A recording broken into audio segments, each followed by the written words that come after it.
family. Ari and James, Monday through Friday, 8A to 11A Eastern Time. Your home for all things Big 12. And we are rolling on a Thursday. Happiness is a choice. Thank you for choosing us. James Wesley is out today and tomorrow. We've got Taman Turner producing, filling in today. Anthony Smith back at our Big 12 studios. We've got a loaded show today. Taman saved the best for when James was not going to be with us. Drew Mestemaker, the incoming Oklahoma State quarterback, one of the most sought-after quarterbacks in the transfer portal, joins us in an hour from now. You're not going to want to miss Drew Mestemaker on Eric Morris. And, man, what an incredible story that, we've obviously told much of as he committed to Oklahoma State, as Eric Morris was hired by Oklahoma State. But just incredible story to go from did not play quarterback in high school, at Vandergrift High School in Austin, was played over by two different guys, still ended up getting recruited, walks on North Texas, starts as the fifth-string quarterback at his first fall camp, ends up as the second-string backup to Chandler Morris. Morris leaves after his season at North Texas, hits the portal, and Mestemaker starts in the First Responders Bowl in 2025 and throws for 395 yards, rushes for another 55, puts up a ridiculous performance, and the rest is history because he went on to lead college football in most statistical categories last season. Drew Mestemaker joins us coming up at the top of the next hour. We're also talking with arguably the best softball coach in the Big 12, Gerry Glasco, Texas Tech softball head coach, joins us in the final hour of the show today. So we are loaded up. Plus, if you missed our great interview with J.C. Hoyt, Oklahoma State, for as much change as we saw with the Cowboys on the football side of things, and really, when you look at Oklahoma State overall and the health of that program and the health of the athletic department, they've been able to spend some money in football, bringing in a ton of new players, 60 new players in the portal, including Mestemaker and many of his teammates. In basketball, they've got one of the best recruiting classes coming in, top transfer portal class. They've spent some money there. And then in women's basketball, too, it's been a remarkable ride for them this offseason. So J.C. Hoyt talks through all of the additions for Oklahoma State women's basketball because they're number one in the transfer portal in terms of the players they've added, including Audie Crooks, who's one of the biggest names in college basketball, women's college basketball over the last few years at Iowa State, now transfers over to Oklahoma State. All right, Big 12 today, Big 12 Radio. We are presented by Modelo, and always need to remind you of our Modelo fan rules. Cheers to all you Modelo full-time fans watching today's show and engaging with us on our Big 12 Studios YouTube channel. Just search Big 12 Conference on YouTube, and you can find us there where you can comment, as many of the commenters do. But rule number 99, the season never really ends when you're a full-time fan. It just changes shape. Portals, drafts, signings, prep, and you stay ready. So there you go. Number 99, of course, stay ready. And one of the off-season discussions, the big off-season discussion, has been the expansion of the college football playoff. And, initially we heard, and we will hear plenty more of this coming up. Taman, one of the spring meetings, are they next week or the week after? They are the week after. It's right after Memorial Day. So the week... May 26th through 29th, I believe. So we'll make the long trip up north to Frisco. Last year the meetings were in Orlando. This year they're in Frisco. So we'll be out there, and there will be plenty more, like there was last year during spring meetings, plenty more discussions on the expansion of the playoff. And so we'll be up there for part of it. But it starts a week ago with the Big Ten supporting a 2014 playoff. The AFCA, the Coaches Association, publicly unanimously supporting a 2014 playoff. We hear SEC coaches come out in support of the 2014 playoff. And now we've heard the ACC and the Big 12 publicly supporting a 2014 playoff, both Jim Phillips, the ACC commissioner, Brett Yormark, the Big 12 commissioner. A year ago, it was the SEC, the ACC, and the Big 12 all supporting a 16-team field, the Big 10 saying 24 teams. A year later, it goes the other way. And now you get the Big 12, the ACC, Notre Dame all supporting the Big 10's 2014 model. But Greg Sankey, on an island by himself, continues to support the 16-team field. First, let's hear from Jim Phillips. Here's the ACC Commissioner, Jim Phillips, on a 24-team playoff. When you're leaving national championship contending teams in university schools out of the playoff, you don't have the right number. We lived through it. We suffered through it with Florida State when the field was 4. And I know other schools have suffered for it.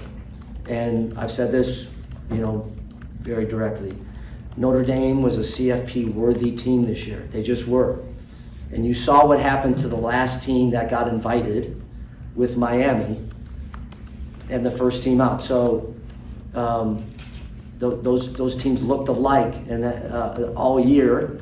And the differential that we felt was head-to-head, but everybody felt that those two universities and schools were similar. So, all right. So, Phillips' argument is a common one, which is basically, you're leaving potential national championship teams out of the field, so you got to get a higher number. I don't know that I buy that for 24 teams, but I do want a 24-team playoff. I'm in full support of a 24-team playoff, and we'll get to those reasons in a moment. Taman, what's your feeling on a 16-team versus a 24-team playoff? I think a 24-team, I think it gives more opportunities for teams that should be in that conversation. Should be? Yeah, I mean, I think they are. How do we define should in this situation? BYU last year. No, I understand, but I'm saying, why should they? Are you saying because they're championship worthy? Are you buying the Jim Phillips line? I am. Yeah, I think that I wouldn't use the example of Notre Dame, maybe because I'm a little biased, but in general, I think that there are teams that are left out that do qualify as a contender, but we don't get to see. I'm going to go back with BYU. They lost 2 games last year to Texas Tech, who was a championship contending team. I think that they were a playoff team a season ago, and I don't have any reason to not think that. When we think up to this year, you talk about Texas Tech, BYU, Houston, Utah. Those could potentially all be playoff teams. I'm not saying the Big 12 will have 4 playoff teams. Yeah, championship teams. But you can make that argument that they should be in that playoff. Absolutely. Look, I'm all for a 24-team playoff, but not under the rationale of, they can all, they're all championship caliber teams. I don't know that I buy that. These are playoff worthy, not championship. Yeah, I agree. Those are 2 different criteria, right? Look,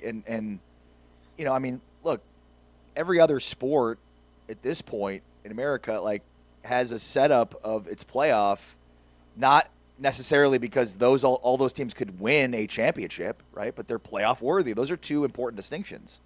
Playoff worthy. They've won enough games. They've had enough of a successful season. They're good enough statistically. You can argue that the NFL probably has a lot of teams that maybe shouldn't make the playoffs that do every year. So, championship worthiness to me doesn't really matter. I think it's also important to note, the reasons for why the Big Ten and the SEC are supporting 2 different playoff models. So, this is pretty clearly a straight line between their television partners.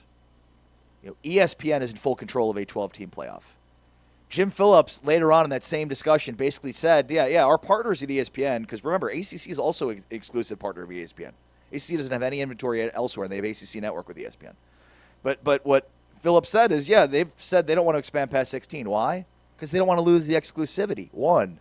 2, and this I agree with, they don't want to lose the scarcity piece, right? They're protecting, ESPN is protecting the inventory that they currently have at the SEC. The regular season inventory, the SEC championship inventory, right? The more games you have, the more playoff teams you have, the less the regular season inventory matters.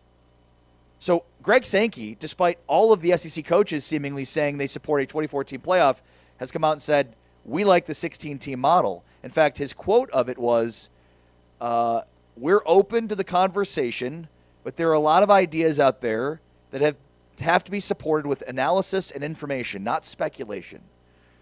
Sankey, if you've heard him talk publicly about this, consistently goes to I need to see the numbers and the research. He wants the data.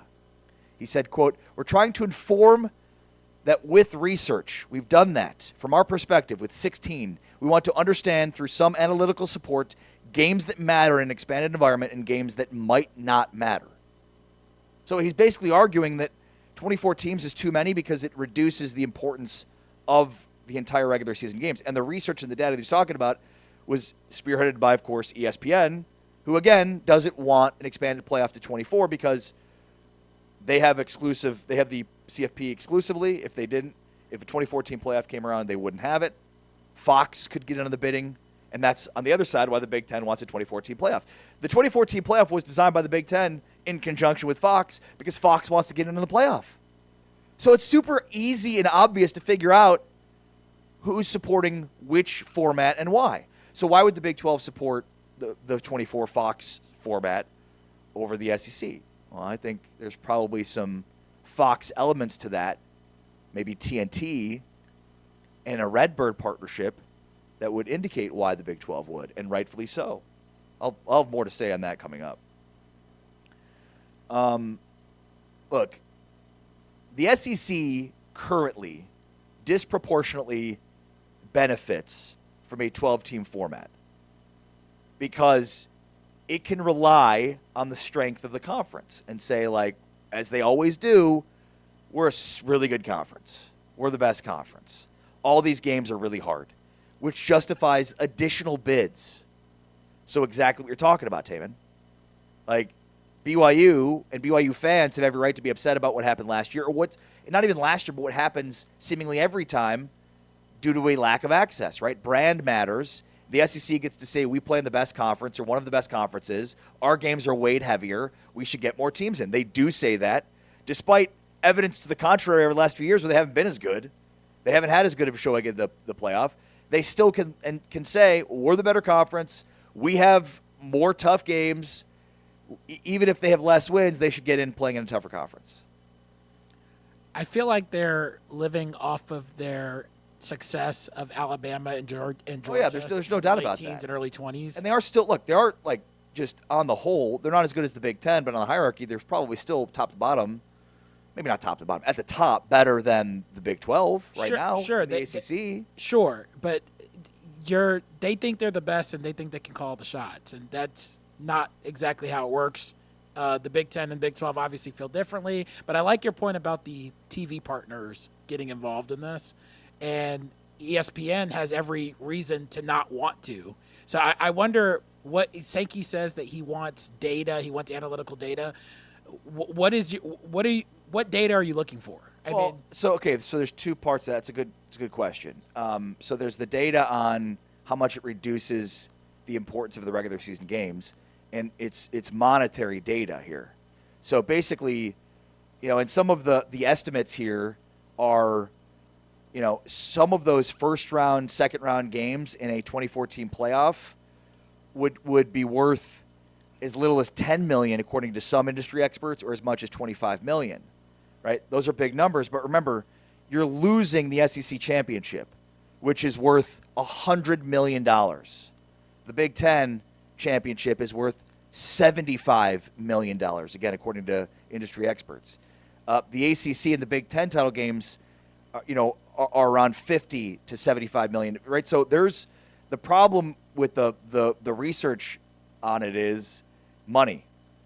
And how much does more playoff teams, more games, reduce the value of the regular season games, and then, of course, you're losing those conference championship games. Now, all of this, like, from a fan's perspective, you're listening to this, you're like, there's a lot of math, and it's like, I just don't care. Yeah. And I think from a Big 12 perspective, even more so, I don't care, because this is a conference with teams that have consistently been left out. Yeah, fans want to see the product. They don't care about the money, the dollar signs. It all just sounds like a lot of money. Yeah, and you just want a good product. Like, remember, like Oklahoma State, Baylor, BYU, like, just jogging my memory. These are very, important anecdotes in history of teams being left out of a playoff that probably shouldn't have been. Oklahoma State, Baylor, BYU. So there are probably more examples of Big 12 teams being left out of a playoff, whatever that playoff was, 2 teams, 4 teams, 12 teams. And that's sort of the ironic part here is what makes you think that that won't happen in a 24-team playoff when it happened in every other format and has happened in every other format? I think also with the more teams you have, I think about the upsets that could happen just from a fan's perspective. When TCU defeated Michigan in the CFP a few years ago, I mean, I know TCU did not play well in the championship game, but that was still a fun story. Oh, yeah. You know, TCU going for the more, to me, the more that you have, the better product that you could have. And I just think it's more fun from a fan's perspective. Well, yeah, look, and again, just from a Big 12 lens here, and this is the reason I supported 2014 playoff. One, because the Big 12 has consistently been left out of playoffs, again, regardless of the amount of teams in. But then also you think about sort of the economic and social impact of home playoff games, because remember, in a 2014 playoff, the top 8 seeds get byes, which means the remaining 16 teams will play first-round games on the higher seeds campus. So think about a BYU home playoff game in Provo. You know, your ability to have recruits visit for those games, your ability to economically benefit from those games, both for BYU and for the city of Provo. You know, Ames hosting a first-round playoff game, Stillwater. Like, to me, that's the overwhelming reason for why I'm in support of a 2014 playoff. Yeah, it would water down the regular season to a degree. I also think, with that being said, that invites way more non-conference opportunities that are dwindling right now for the Big 12. You know, the Big 12 is losing SEC non-conference games. It could be losing Big 10 non-conference games. So, you know, a 2014 playoff makes it more attractive for administrators to continue to have non-conference games, even if those could be losses, because 3-4 losses might still get you in. So, for me, those are all the reasons why the 2014 playoff makes the most sense.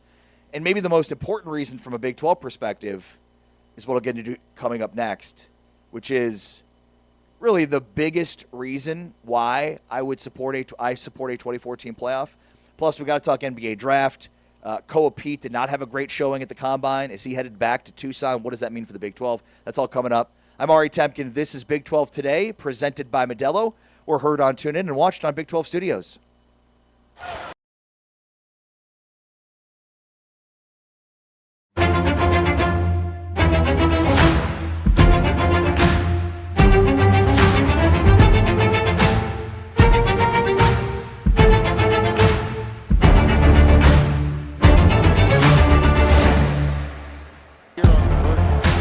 Jackson's in trouble now. David Bailey, he is a sack machine.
Big 12 Radio, powered by Modelo on TuneIn and Big 12 Studios.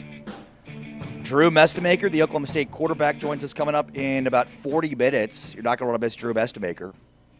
Also, next week on Wednesday, we're going to be visiting in studio with Brett Yormark, the commissioner of the Big 12, of course. We'll talk with him about the Redbird deal and what everything means, and the 2014 playoff, which the Big 12 now publicly supports. Brett Yormark in studio with us on Wednesday. So next Wednesday, May 20th, we'll be joined by Brett Yormark in studio. Should be a lot of fun. Big 12 Radio is brought to you by the Full-Time Fan by Modelo. Cheers to you full-time fans, and enjoy a Modelo. Of course, it's Thursday. It's basically the weekend. You might as well enjoy a Modelo or two tonight. With the NBA playoffs, too, and I'm also all in on baseball right now. It's been a few years. I'm a White Sox fan. White Sox got to 500 last night, an incredible feat for a team that's just been brutally miserable the last couple of years, beating the Kansas City Royals last night. So I'm all in on the White Sox and all in on midweek sports with the NBA playoffs and Major League Baseball, and all in on Modelo's while I'm doing that. All right. So last segment we talked a lot about the 2014 playoff. And the ESPN and the SEC want 16-team field. They want the exclusivity. They want the scarcity. The Fox and the Big Ten have supported for the last year a 2014 playoff, which now is being supported by seemingly everybody but Greg Sankey in the SEC and in ESPN. Even SEC coaches came out in support of a 2014 playoff because, of course, they want more access, more opportunities to justify larger salaries and on and on and on, right? Access is huge. And look, for the ACC, the Big 12, the Big 10, you're spending loads of money on your roster. A payoff of a playoff is important. You cannot diminish that, right? As the price of rosters continues to increase, justifying paying those prices has to have a payoff, and that playoff is the payoff.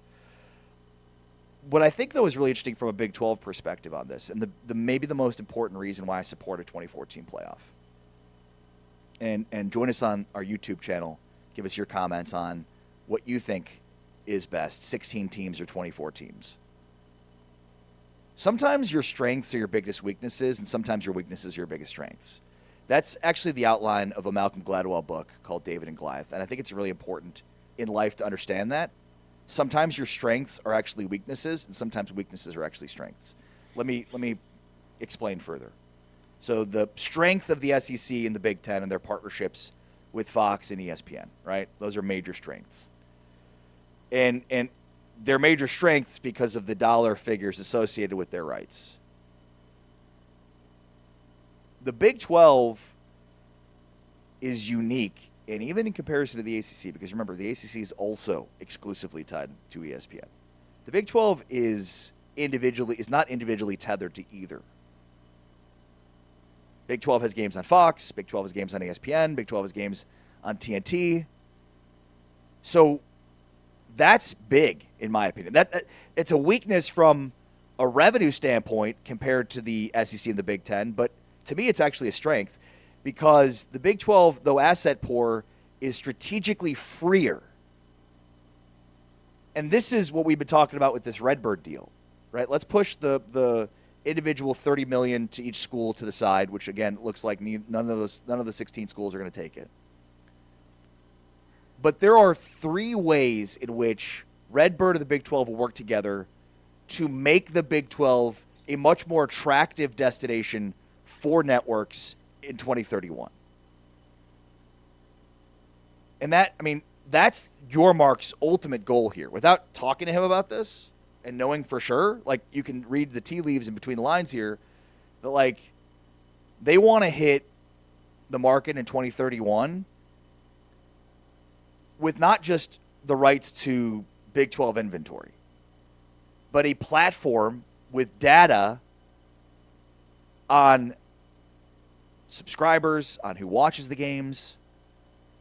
They could potentially have their own and will have their own NIL infrastructure built out, their own premium experience business, their own direct consumer relationships, right? So these are all things that aren't necessarily evident or true for the SEC or the Big Ten because they're packaging and selling their rights and handing it over to Fox and ESPN. It's something that the Big 12 can absolutely build out. So remember, we talked yesterday about the Yes Network. What does that mean? Aside from, the secret sauce of the Yes Network, aside from the Yankees, being one of the most popular sports brands in the world, is subscriber data. When you know who's watching, what they're buying, and how they're engaging, that's the audience that currently ESPN owns and Fox owns with the SEC and the Big Ten. That's information that the Big 12 could own themselves and will in partnership with Redbird, because that's exactly what Redbird did with the Yes Network. Right? Aside from it being the Yankees, which I get, right? There's no Yankees in the Big 12. There's very few Yankees in all of sports, right? It's the Lakers, it's the Yankees, it's the Cowboys. It's about it, probably. Maybe a few brands in college football, but even then, it's like it changes. Alabama has been, but weren't before Saban got there. Not as much. So I think aside from the Yes Network secret sauce being the Yankees, it's the subscriber data that they had that they could then sell to a larger company. So let's say you're Brett Yormark, it's 2031, and you're going to sell your rights. How much more valuable are your rights in the inventory in these games when you have all of that data over 5, 6, 7 years of who's watching, what they're buying, and how they're engaging? So I think that's number one. The other part to this too is we've talked about this as well with Redbird, and that is, Redbird owns 22% of Paramount. Paramount by Q3 of 2026, so a few months from now, should also own Warner Brothers Discovery. The Big 12 already has a package that is owned by TNT that was sub-licensed from ESPN. So TNT has Big 12 games, and as we've seen, they lean in heavily and do a great job with it. So an exclusive partnership eventually with TNT would be huge. So also remember, TNT has playoff games. So TNT has wet its beak in college football. It wants more. Imagine if in the next round, in a situation in which Redbird, who owns a big portion of Paramount and TNT, now has subscriber data going into negotiation with the Big 12. It makes total sense with all that. That's basically the Yes Network. TNT in that case would serve as the Yes Network. We were already going in and saying you can be our exclusive partnership. You could have all this. Maybe in a 2014 playoff by 2031. You could also bet on the playoff. This all is gold for the Big 12. This is all as good as it could possibly get. It used to be that there were two big players in college football at ESPN and Fox, and there's two conferences that have exclusives with them, which means the Big 12 is sort of where do we go? Well, now with TNT having, potential exclusive with the Big 12 and getting in the playoff, that's as good as it gets. The other part to this that is really important, and this is something the Big 12 has already done, and this is in Brett Yormark's wheelhouse, which is Redbird built this on location, which is the premium experience opportunity for the NFL.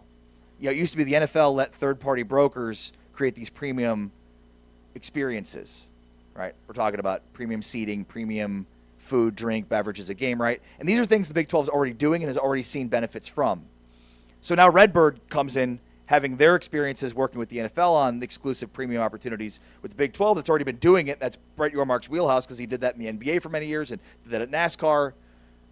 This is easy pickings for both of those sides. So another part of the experience that you could then potentially sell to a media partner is part of those on-location premium experiences.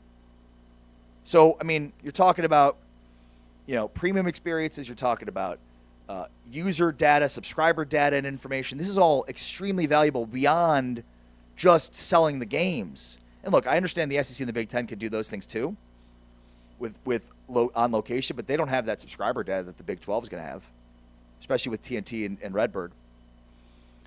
And to me, this is where kind of everything comes together.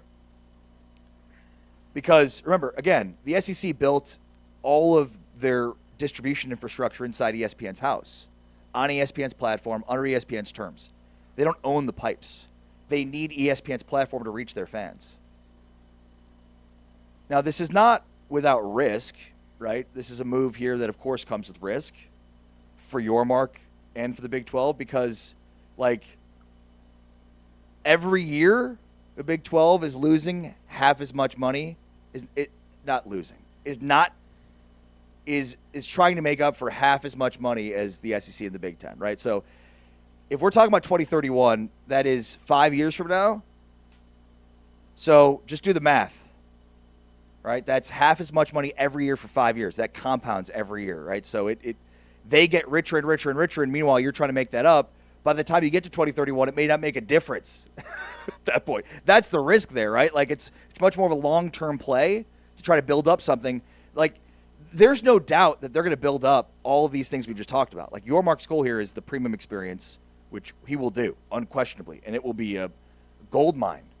And they will be able to get the user data access that the SEC and the Big Ten won't have access to on their own side. It's just whether or not you have enough money to survive the next 5 years while they continue to rake in. But look, again, and this is number one why I fully support the 2014 playoff, because it feels like the Big 12 survival depends on it. Like, long-term survival and thrive, the ability for the Big 12 to survive and thrive long-term sort of depends on a 2014 playoff.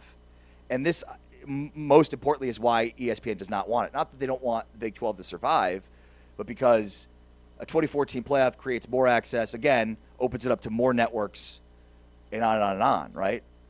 Whereas they own the whole thing right now and have very little competition.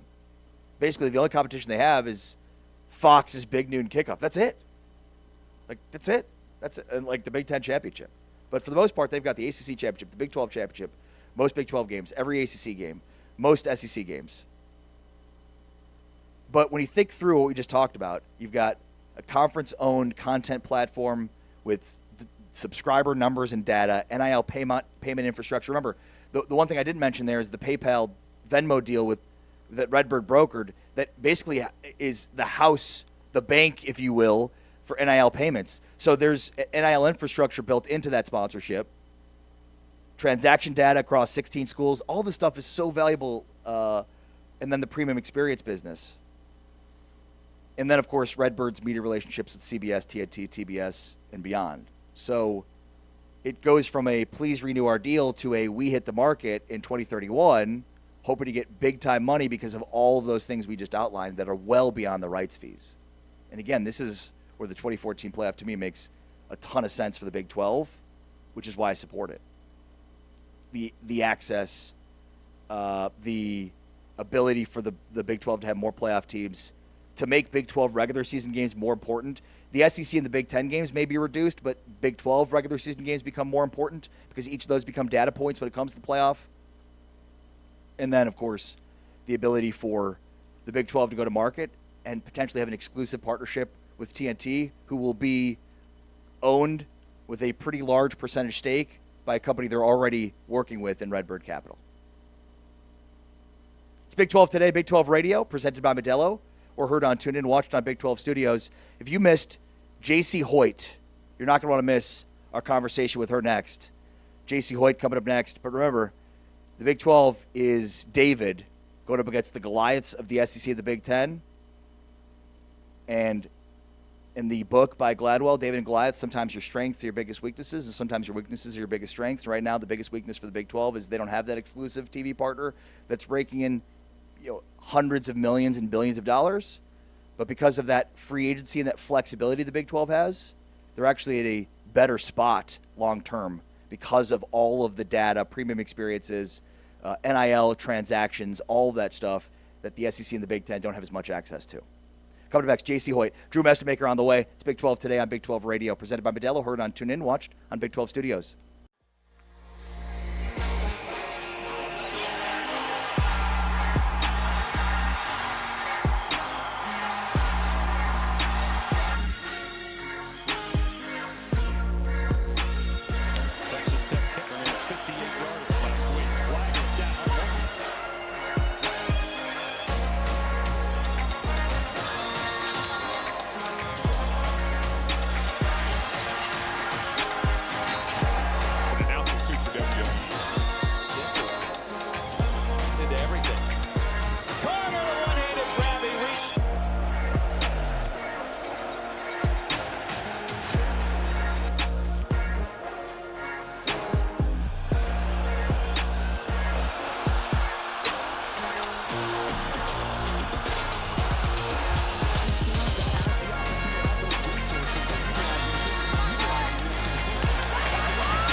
Big 12 today here on Big 12 Radio, powered by Modelo, exclusively on TuneIn, watched on Big 12 Studios. With R.A. Timken, I'm James Westlane. We're excited to welcome in the head women's basketball coach at Oklahoma State, J.C. Hoyt. Coach, how are you? How's the fam? How's the off season? Oh, I'm so happy to be here and see you guys. I'm great. I am coming off of our shutdown that we get where the rules don't allow us to recruit or any of that stuff. So I'm feeling really refreshed. Got some really good time with my family, and Harlow got to spend a lot of time with her cousins and grandparents and all that good stuff. So I'm doing really great. Yeah, I mean, how do you balance the incredible day-to-day grind of coaching at high-level D1 basketball with being a mother?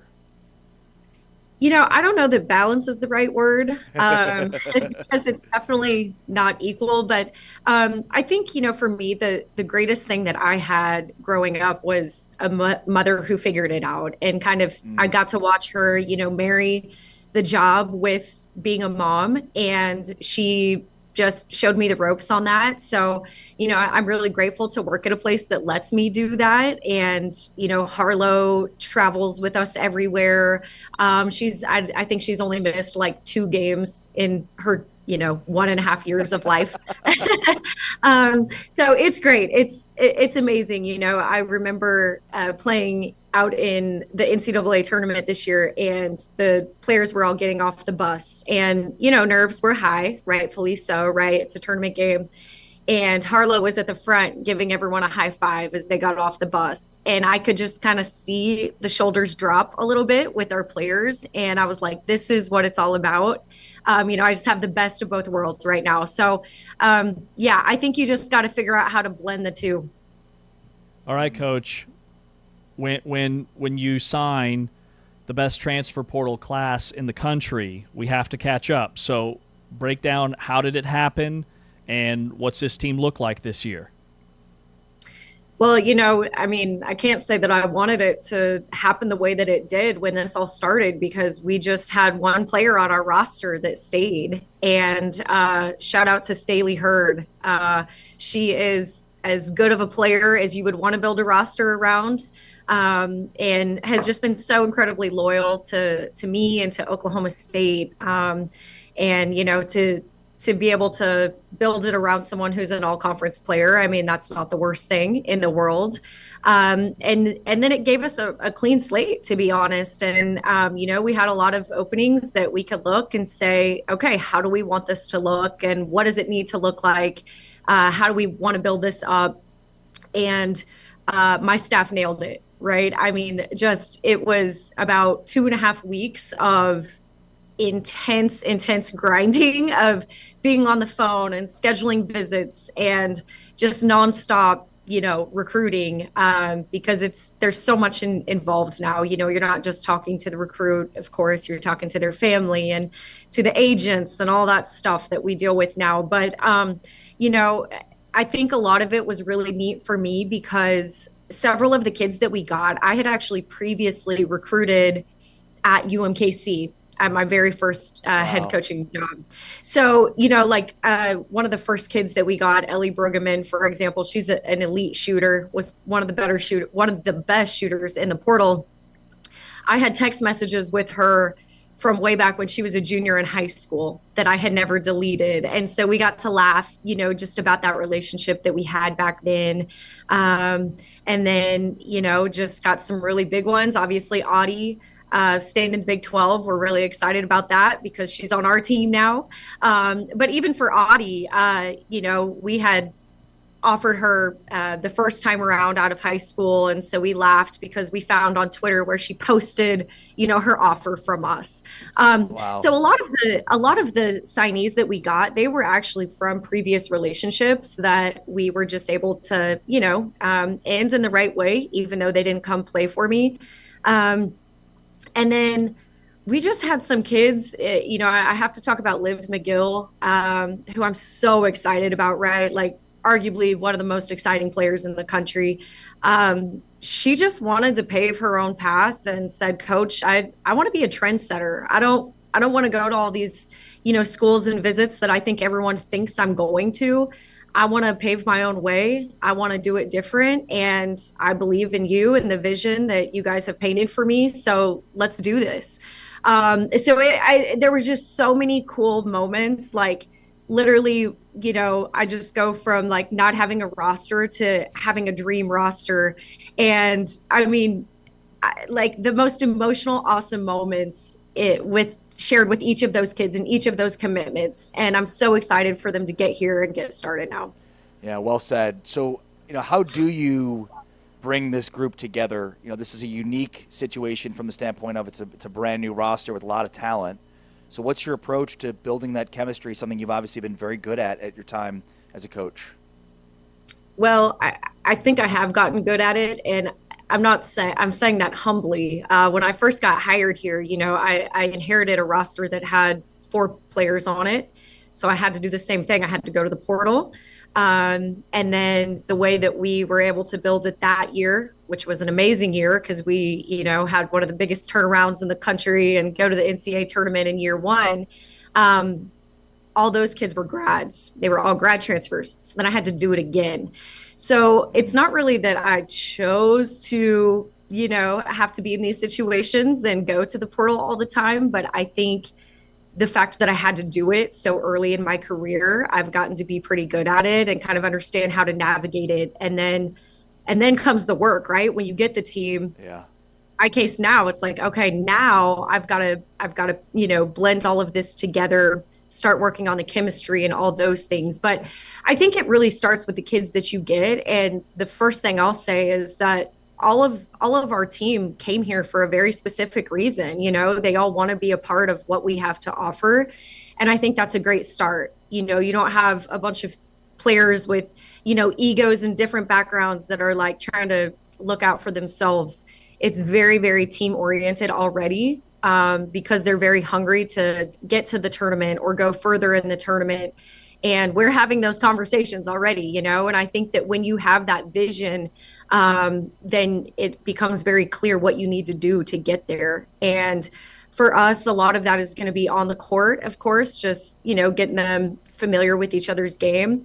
But just spending time off the court and being really intentional about that. I think that's one thing that my staff and I have done a good job of, is just be really purposeful and intentional in building the relationships off the floor, whether that's, just one-on-one relationships or putting them in team settings and having real, honest and raw conversations about things. Talking with Oklahoma State women's basketball coach J.C. Hoyt here on Big 12 Radio and Big 12 Studios. Oklahoma State has one of the top portal classes in the country. Coach, you mentioned Audie Crooks, the Iowa State post player. Like when I think about Oklahoma State basketball, take and make a ton of threes, very up-tempo, high scoring, and now you have maybe the most dominant post scorer in all of college basketball. So how do you blend those two things together, and how does she fit? Well, I think that a player like Audie in the post, they dream about being surrounded by shooters, right? Because then you can't have the double teams and the specialized defenses and those things. And then on the flip side, shooters love having, a post presence that people can't, cheat off on them. So I think it's really actually not that hard. I think a lot of people, maybe question that with the style that we play, but I think it's the perfect match. And I think, for Audie, to be honest, she wants to grow. She wants to be in a system that is going to challenge her to, play at a faster pace, come out of the paint a little bit more, because she does want to play at the next level. And she's been very, very clear about that. And I'm really grateful that she's entrusted us to help her get there. But I think that she was looking for a little bit of a different style, be involved a little bit more in ball screens, which we do a ton of. That's kind of our bread and butter in the half court. So I think that there's a lot of things that just make it a perfect match for both her and our guards. We're not going to change the way that we play fast and shoot threes. There's no changing that. And Audie's excited to grow and be in a new system. Talking with J.C. Hoyt here, who's entering year 5 at Oklahoma State, has made the tournament 3 out of 4 years, and she mentioned the turnaround between a 9-20 season, 3-15 in the Big 12, to 21-12 and 10-8. Just a remarkable turnaround year over year. And look, this past year you got to the second round, but first round exits in the previous 2. How do you get over the hump? How do you get to that second weekend? And is this the type of roster talent that you need to get to that second weekend? I believe that it is. I think that it really does just boil down to talent. There's definitely a ceiling when you get to that tournament and you're playing against the best of the best. It just is what it is. You've got to have the talent. You have to have the players who can get you over the hump. And I believe that we've done that. I think really, depth is really important. I think that the best teams, they have a bench that they can go to playing later in the season. And, I know we're talking about the Audis and the Livs of the world, but my goodness, we have so many incredible pieces around them. And the depth is by far the most that I've ever had in my career. So I really believe that that's going to translate into us playing deeper into March. Awesome stuff. Coach, we will see you at spring meetings here in a few weeks. We appreciate your time. Congrats on all the off-season success, and we'll catch up soon. Awesome. Thanks for having me. Take care. J.C. Hoyt, Oklahoma State women's basketball coach, joining us here on Big 12 today on Big 12 Radio, heard exclusively on TuneIn, watched on Big 12 Studios. Coming up next, we sit down with Brent Schroedenboer. Brent Schroedenboer. Maybe. From USA Today. Maybe it's Boyer. Well, I guess we'll find out. He's all over the Big 12 private capital deal with Redbird, so details on that around the corner. He's Ari, I'm James. This is Big 12 Radio. On the 2025 calendar, Dean Connors with the handoff. Connors breaks free again. Dean Connors against his former squad with his second touchdown of the night.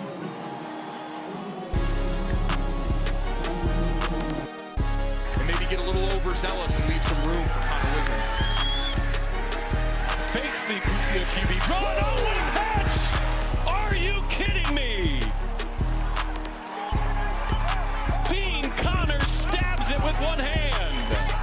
But the individual effort from Connors to get a hand on that one and bring it in, that's the kind of play that gets the sideline juiced. TCU stacks the edge, and look at Dean Connors go! Dino on the go! They've been on the field for a while. They want to stay on the field offensively. Whitman to throw. Connors, oh my God. He's got it. Trumped him. Room to run. Connors tripped up at the 10-yard line. The rest is all the big 4-4. Dean Connors up the sideline.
It's Big 12 today on Big 12 Radio. Let's not waste any time. Let's get right to Drew Mestemaker, Oklahoma State quarterback, one of the top quarterbacks in college football last year at North Texas, transfers to Oklahoma State along with Eric Morris from Vandergrift High School in Austin, Texas. Drew, how are you? Welcome to Big 12 today.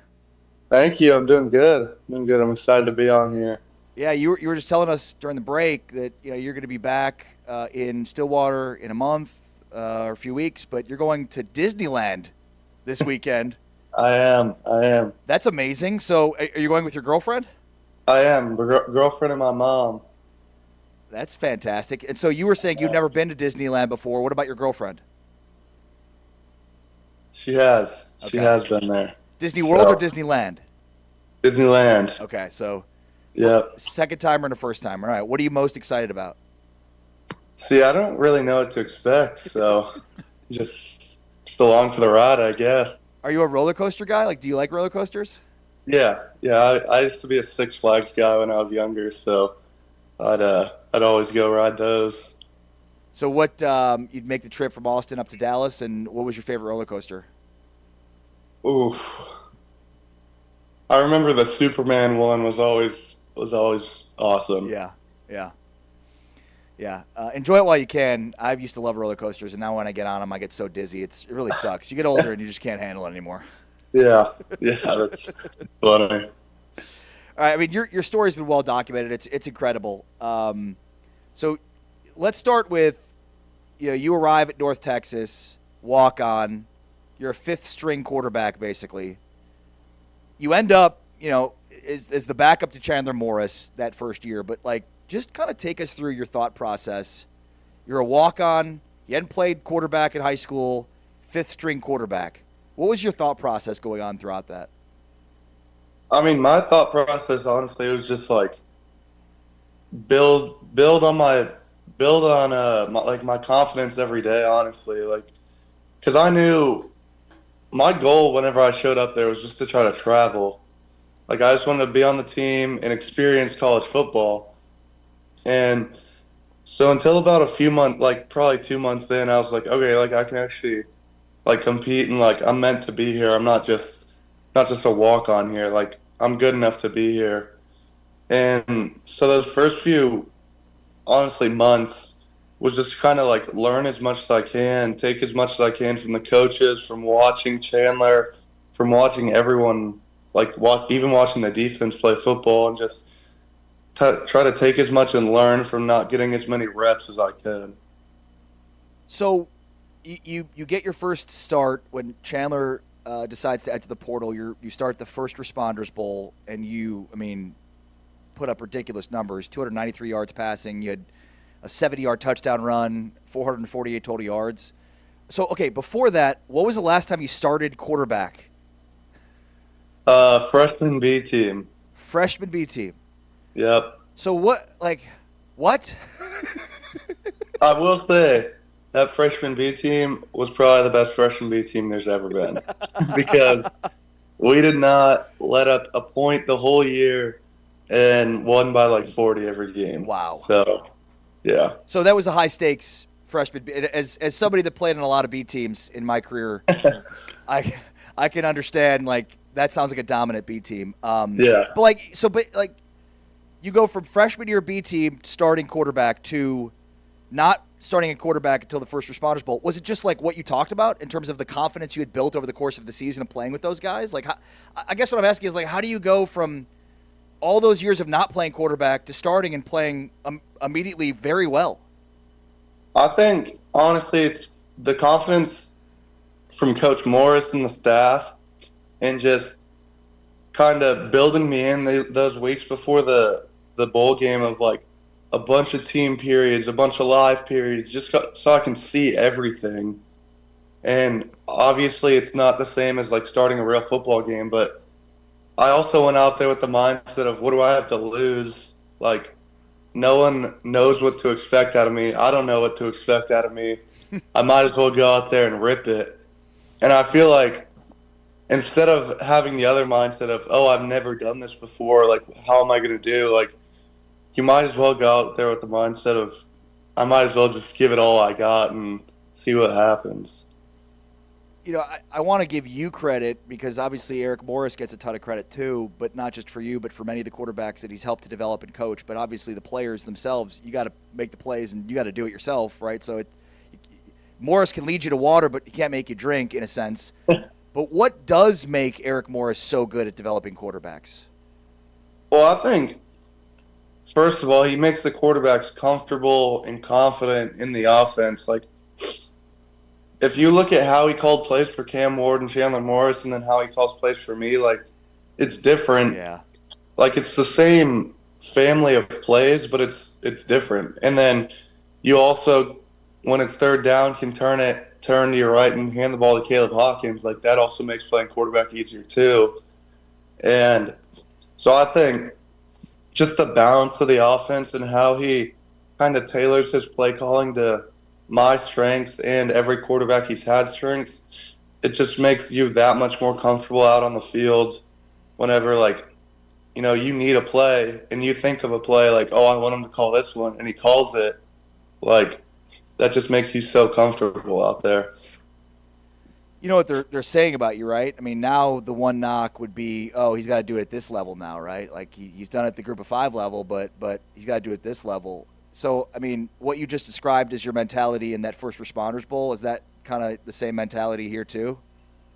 Yeah, I mean, I feel like every football game you kind of got to go out there with that mentality. You can't think about, oh, I've got this name now, I got to play to this name. Like, I mean, I feel like the jump from freshman B team to Group 5 is probably bigger than Group 5 to Big 12. So I've done a big jump before it. So I think obviously these guys are going to be good, and every team every week is going to be good. But I think we just got to prepare like we know how and go out there and play our brand of football. Yeah, I mean, and look, there are a lot of guys, including coaching staff, coach that come with you from Denton. But there are a lot of new players too. So how do you guys come together? How do you build that chemistry in such a short period of time? Yeah, I think it was honestly good having so many people come with, because you got obviously the coaches who know the playbook, but then you got 15 guys who can bring all these new guys up to speed, and kind of, at least from the football side of it, I felt like we kind of learned the playbook and adjusted a lot quicker than we usually do, just because we had, a lot of people new, but so many people already knew this playbook. Like, we had guys who transferred away and then came back to Oklahoma State who have been in this playbook before. So we kind of had a lot of guys that know how we operated. And so I think it was good having all those people kind of mesh together and already know how Coach Morris likes to operate and how we like to call the offense and stuff like that.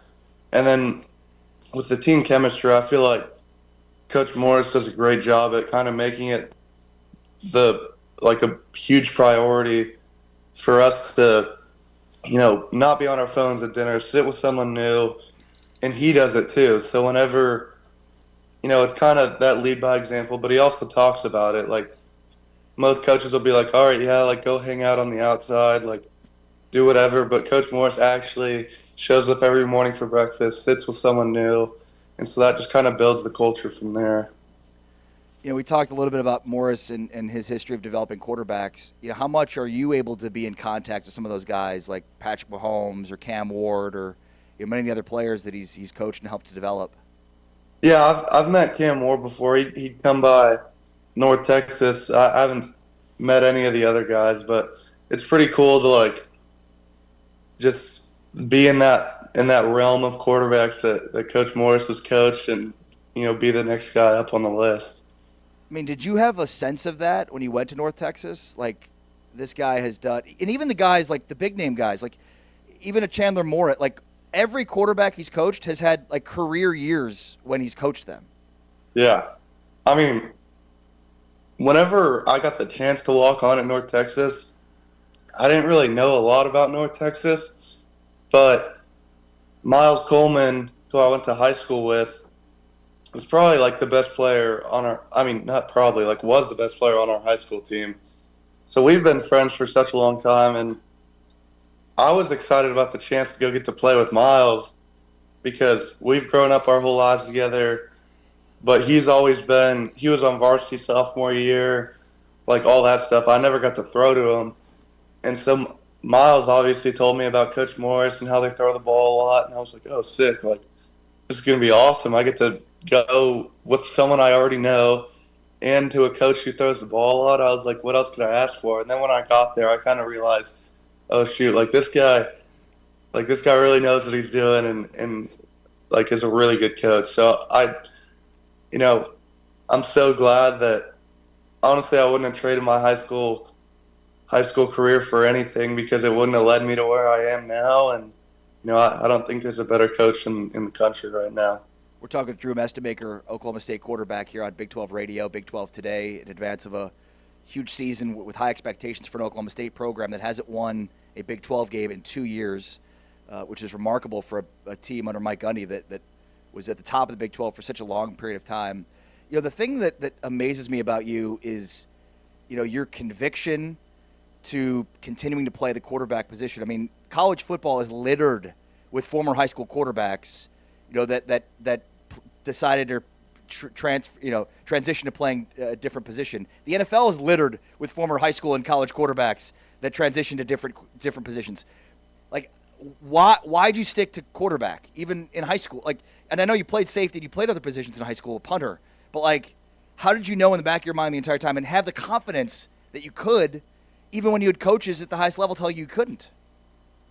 Yeah, I mean, honestly, I think so. From a young age, I always wanted to play quarterback. Like, that was what I was set on. And so I put in all that work to get to that point, and then for it to get shot down, I was like, all right, I'm not going to do all that quarterback training, watch all these quarterbacks play football, study all these guys just to not play. And so I was like, I'll go anywhere to play quarterback because I knew that I was good enough. I just needed someone to take a chance on me. And so that's all I was looking for. Like, I was ready to go play JUCO football. I was ready to go play D2. I was ready to go wherever. And so I think, I had the confidence in myself, and it was probably some delusional confidence at some points, but I feel like that's honestly what you need. And I just was looking for someone to take a chance on me. That's amazing. Yeah, I mean, delusional confidence. That's exactly right. Like, know, but it works. And I love the part of you were basically pot committed. If this were poker, it's like, well, I've done all this work at the quarterback, so I'm not just going to give up now. Like, yeah, 100%. Did playing quarterback help you as a safety? Yeah, I think so. I think you kind of know what the quarterbacks are looking at. And I feel like you can read their eyes better a little bit just because, you know how progressions work, and if it's a shot play, they're reading you. Like, you're the one in conflict. So I feel like it helped a little bit. Does it help the opposite too? Playing safety help you at quarterback? Yeah, I mean, I feel like the more football you play and the more football you learn, it kind of helps all across the field. And sometimes I wish I knew what I know now and I could go back and play safety. I feel like I could be such a better safety if I knew what I knew now. So I feel like just the more football you play and the more football you're around, the better it helps just everything. And Drew Mestemaker joining us here. Drew's first season as a college starter with North Texas led the nation in passing yards, and North Texas had the number one scoring offense in the FBS with a 12-2 record, the best in school history. So not a bad start. So what are the expectations at Oklahoma State in year one? I mean, we have high expectations for the team. We think we can be at the top of the Big 12 at the end of every year. And I feel like that's kind of the reason Coach Morris wanted to be in this conference, is he knows we can compete right away. And so everyone talks about Indiana, and, Indiana's a freaking once-in-a-lifetime team. That team didn't lose a game, and obviously that's the goal for us because that's the goal for every team. Like, no one goes into a year and is like, oh, yeah, let's mark these 2 games down as losses. Like, no one does that. So obviously we think we can win every game, but at the end of the day, we just take it week by week and try to win every day leading up to those games and try to win every game. And I mean, I'm sure you hear the noise, about you as a draft pick. I mean, some have you for next year's draft pegged as a top 15 pick. So what does that say to you? And is that something you're working towards and something that motivates you? Yeah, I think, if you would have asked me 2 years ago if I'd be in mock drafts already, I'd tell you you're crazy. But, it's pretty awesome to see that. But also, like, no one's going to want to draft me if I suck this year. So right. I'm going to go out and perform first before any of that happens. But it's pretty cool to see that. I just think, it's a little bit down the road, and I gotta accomplish some things first before I go do that. Well, and Cam, similar story with Cam Ward, and he becomes the first overall pick. So I mean, it can happen. So what do you have to do this year personally in order to put yourself in position there? Like, what are the things you had to work on this offseason? How do you get better?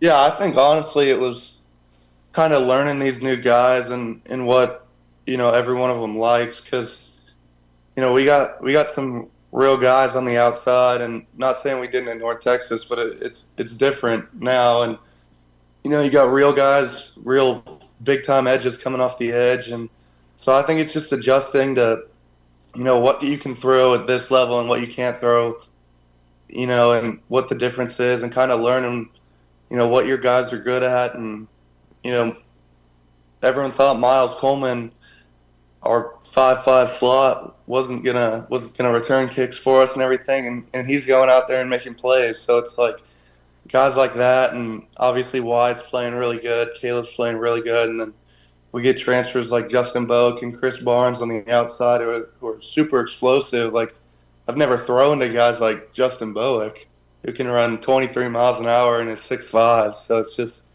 guys like that you got to kind of learn what they're good at and how they like their throws and what I want them to do. I feel like that was the biggest adjusting period during the spring. All right, last one. We're talking with Drew Mestemaker here, Oklahoma State quarterback. It's been a great conversation, and we really appreciate your time. Obviously, you made the right choice, but you were very highly sought after in the portal. Took a visit to Oregon. Did you take less money to go to Oklahoma State? I mean, I don't know if I can talk about that, but I figured, I mean, at the end of the day, every school is going to offer you around the same money. And so I figured I might as well go with the guys that I trust, that trust me, and I've built a relationship with already, that I know, they have their full trust in me. If I throw a pick, I'm not going to come to the sideline and they're going to be like, "What are you doing?" It's not going to be like that. And so I figured at the end of the day, it was the right move to go with the guys that I trust and I've built that relationship with. One of the best stories in college football, and it's really cool that it continues in the Big 12 at Oklahoma State. Drew Mestemaker, the Oklahoma State quarterback. Drew, thank you so much for your time, man. Congrats on all the success so far, and good luck moving forward, man. We cannot wait to watch you this season. Yes, sir. I appreciate it. Thanks for having me on. There's Drew Mestemaker joining us here on Big 12 Radio. Great stuff. Incredible story and extremely mature. I don't know if I can answer that. But, basically saying, the money's pretty equal, right? We're talking about lots of money here across the board. Maybe he took less to go to Oklahoma State, but it's negligible. And quite frankly, as he said, he knows what to expect from this staff. He's got a bunch of his former teammates with him. Caleb Hawkins, Wyatt Young. It's going to be a lot of fun. Oklahoma State's going to be very, very good this year. I have no doubt about that. And it's probably a team that, we talk about at the top of the conference, BYU and Texas Tech and Houston and Utah and Arizona. It's funny because as much hype as Oklahoma State's getting, we're probably sleeping on them too. This is Big 12 Radio, Big 12 Today. We are presented by Modelo, heard on TuneIn, watched on Big 12 Studios. All right, we'll recap what we just heard from Drew Mestemaker. Plus, Let's Get It On is next. It's Big 12 Today. Behind the sticks again. This one's picked off. Intercepted by Purnell. Des Purnell, a touchdown. What an incredible play by Purnell yet again. The game back to tailback. Blitz coming. Daniels fumbles.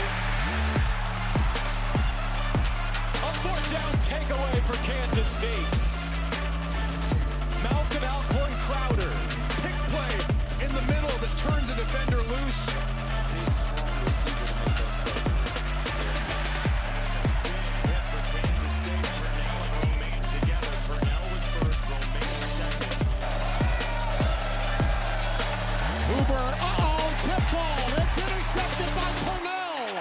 Des Purnell, his second of the day.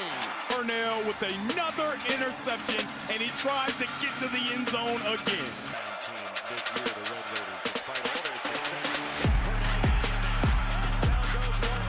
Going to see Purnell here and Romaine here. Watch how they both shoot this B-gap and make it a living hell for both the guard and the running back. It's the final possession. Hoover running out of time, and down he goes.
Listening to Big 12 Radio on TuneIn. It's Big 12 Radio, Big 12 Today, heard on TuneIn, watched on Big 12 Studios. If you missed our interview moments ago with Drew Mestemaker, the quarterback for Oklahoma State, you can check it out on our Big 12 podcasts, available on Apple Podcasts, Spotify, TuneIn On Demand, or wherever you get your podcasts. So make sure to check out. I highly encourage, for a player with so much hype around him this season, check out the interview. The dude, the hype is very well warranted based on conversations with him, the growth of him. Just a great dude, great head on his shoulders. Even asking him about his development and how do you take the next step? How do you become that top 15 pick, top overall pick in the NFL draft? And he just deferred to teammates. Like, I've got really good teammates around me that are helping me be better. Like that says a lot. There's nothing individual about him at the quarterback position. That's super important. Big 12 Today, presented by Modelo, heard on TuneIn, watched on Big 12 Studios. Gerry Glasco, the Texas Tech softball coach, joins us in the final hour of the show today. It's time now for some Let's Get It On. Let's get it on! Ring the bell. Boom. All right, Taman Turner, and today for James Westling, Taman, our producer here, and filling in as a co-host on this segment for a little Let's Get It On. This is where we each argue different sides of a argument. So let's get it started here. Okay. All right. Topic numero uno. First question is, who is going to be the number one pick in the NBA draft? Will it be A.J. DeBonta or will it be Darren Peterson? All right, I'll start this off here. Well, the consensus is A.J. DeBonta, but I'm going to say Darren Peterson. And, look, I think when push comes to shove, DeBonta's incredible. Peterson's the better prospect. Peterson measured at the combine with a 6'9" and 3/4 wingspan, which at 6'4.5" is outrageous. I mean, he's basically 6'4.5", 6'5", and let's get it on! He can reach about 6'10". So that's the positional versatility I think a lot of teams covet. Now look, A.J. DeBonta had a 42-inch max vert at the combine, which is insane athletic testing. But I just think the wingspan, the positional versatility, that will help Washington draft him first overall. It's sort of funny because, and I don't know if this makes the case or not, but all offseason with Peterson in Kansas, the talk was they just don't have enough around him. And, all throughout the season, it looked like that was wrong. Where all these players that weren't expected to be major players stepped up and contributed in a meaningful way. But then when it came down to the end of the season, the biggest moments of the season, the preseason expectation was exactly what ended up happening. And I think the same thing is true here in this draft process. Pre-draft, preseason, Peterson without a doubt number one. Let's get it on! Season comes along and A.J. DeBonta talks himself into the conversation to the point now where it's gone the complete opposite way. The consensus is that he's going to be the number one overall pick. And I think just like Kansas, where the season ends and it's just Peterson and he doesn't have enough help around him, despite what the rest of the regular season might have indicated, it was all Peterson at the end without much help. I think the same thing will be true, where it was all Peterson and then DeBonta comes on. Now he's the consensus top number one overall pick. I think Peterson ends up being the number one pick. All right, I would agree with everything that you said if the Washington Wizards didn't have the number one pick. Okay. My only reason why I think A.J., because I do think Darren's a better player, and that is no disrespect to A.J. DeBonta because he is phenomenal. Right. But I just think with what Washington has done, trading for Anthony Davis, trading for Trae Young more so in particular, I think that the fit is a better fit for Washington to draft A.J. DeBonta than it is to draft Darren Peterson. I think Darren Peterson and Trae Young, although different players, they do have some similarities in terms of how they shoot. And even though Darren Peterson in his camp, Trey Aslata told us yesterday that he is wanting to play the point guard position, I don't see him as a point guard. I think he's better at the two. I think that's why this is a safer pick for Washington for A.J. DeBonta. If it were any other team, I would say I think Darren should – I think it's smarter for them to go Darren, whether it was Utah, whether it was Memphis, whether it was Chicago. But if Washington, unless they make that trade, I think DeBonta's the safer pick. Question number 2. This should be interesting. And this was first brought up by Jason Scheer from Wildcat Authority about Koa Pete returning to Arizona. So my question is, will Koa Pete return to Arizona? All right, I took the first answer last time, so Taven, you go ahead this time. Okay, I get to have some fun with this. Okay, I think he returns. I think this is, we've mentioned many times about how Koa Pete has family who plays sports, and so this is not new to him. He has seen how this process has gone with family members, and I think that he's going to be making money at Arizona, so that's not an issue for him. I'd say go take a year, develop. Next year's class is going to be weaker than this year's class. You have a chance to be in the lottery, which you don't really have right now. I think about how Danny Hurley said, if you're not a lottery pick, make the return. You're going to be making money. You're going to be on a good Arizona team. Like, I think that he just needs a little bit of time. He did not shoot very well at the combine, as the reports that we're hearing. I think he shot like 6 for 25 from 3 or something like that. Not exactly sure on the exact numbers, but I know it was not very, very strong. But I think he needs another year to develop. I've said many times that I think Koa Pete, he reminds me of PJ Washington of the Dallas Mavericks. I think he can become that even more. He can become a better player, but I just think right now he needs some time to develop. Yeah, and Isaac Trotter from CBS Sports reported that basically he made an adjustment to his shooting form, and that I think took a lot of NBA teams by surprise, and he did not shoot very well. But let me ask you something. For Koa Pete to become a top 5 or top 10 pick in next year's draft, what does he have to do? I think he needs to improve on his shot. I know Arizona didn't take a lot of threes last year. Boom, ding, ding, ding. He's got to become a three-point shooter. Yeah. Well, is he going to do that in Arizona? I think a year of development could help him do that. But is Arizona suddenly going to become a high-volume three-point shooting team? Does Koa Pete say to Tommy Lloyd, hey, I know, like, stylistically you're not going to be a heavy three-point shooting team, but, like, for me to get drafted higher, I need to become a better three-point shooter. I need to continue to develop that way. Can I shoot more threes? What happens? I mean, a good point. I'm not going to say that's not a good point, but I think, he needs to perhaps work with a new shooting instructor, a new shooting coach, so that he can – I know Arizona doesn't take a lot of volume of threes, but so his three-point percentage can improve for that Arizona team. Look, the main reason for me to argue that he will not be back is because his only upside as an NBA player depends on – I shouldn't say only. His ability to become a high draft pick and be a consistent player in the NBA is, can he step out and shoot threes? Well, he ain't doing that at Arizona. And look, I mean, this is where at times, if you're, as a coach, you're trying to win a national championship, there are times in which your ability to develop players also coincides with your ability to win championships. But there are times that those two things can be at odds with one another, and I think this is one of those times. Tommy Lloyd shouldn't change what he wants to do, that he thinks Tommy Lloyd is in charge of winning a championship. He's going to put together a team and a style that will help him win a national championship. End of story. So he doesn't, like, he's not about, well, I'm going to help develop Koa Pete, and he needs to develop by shooting three-point shots.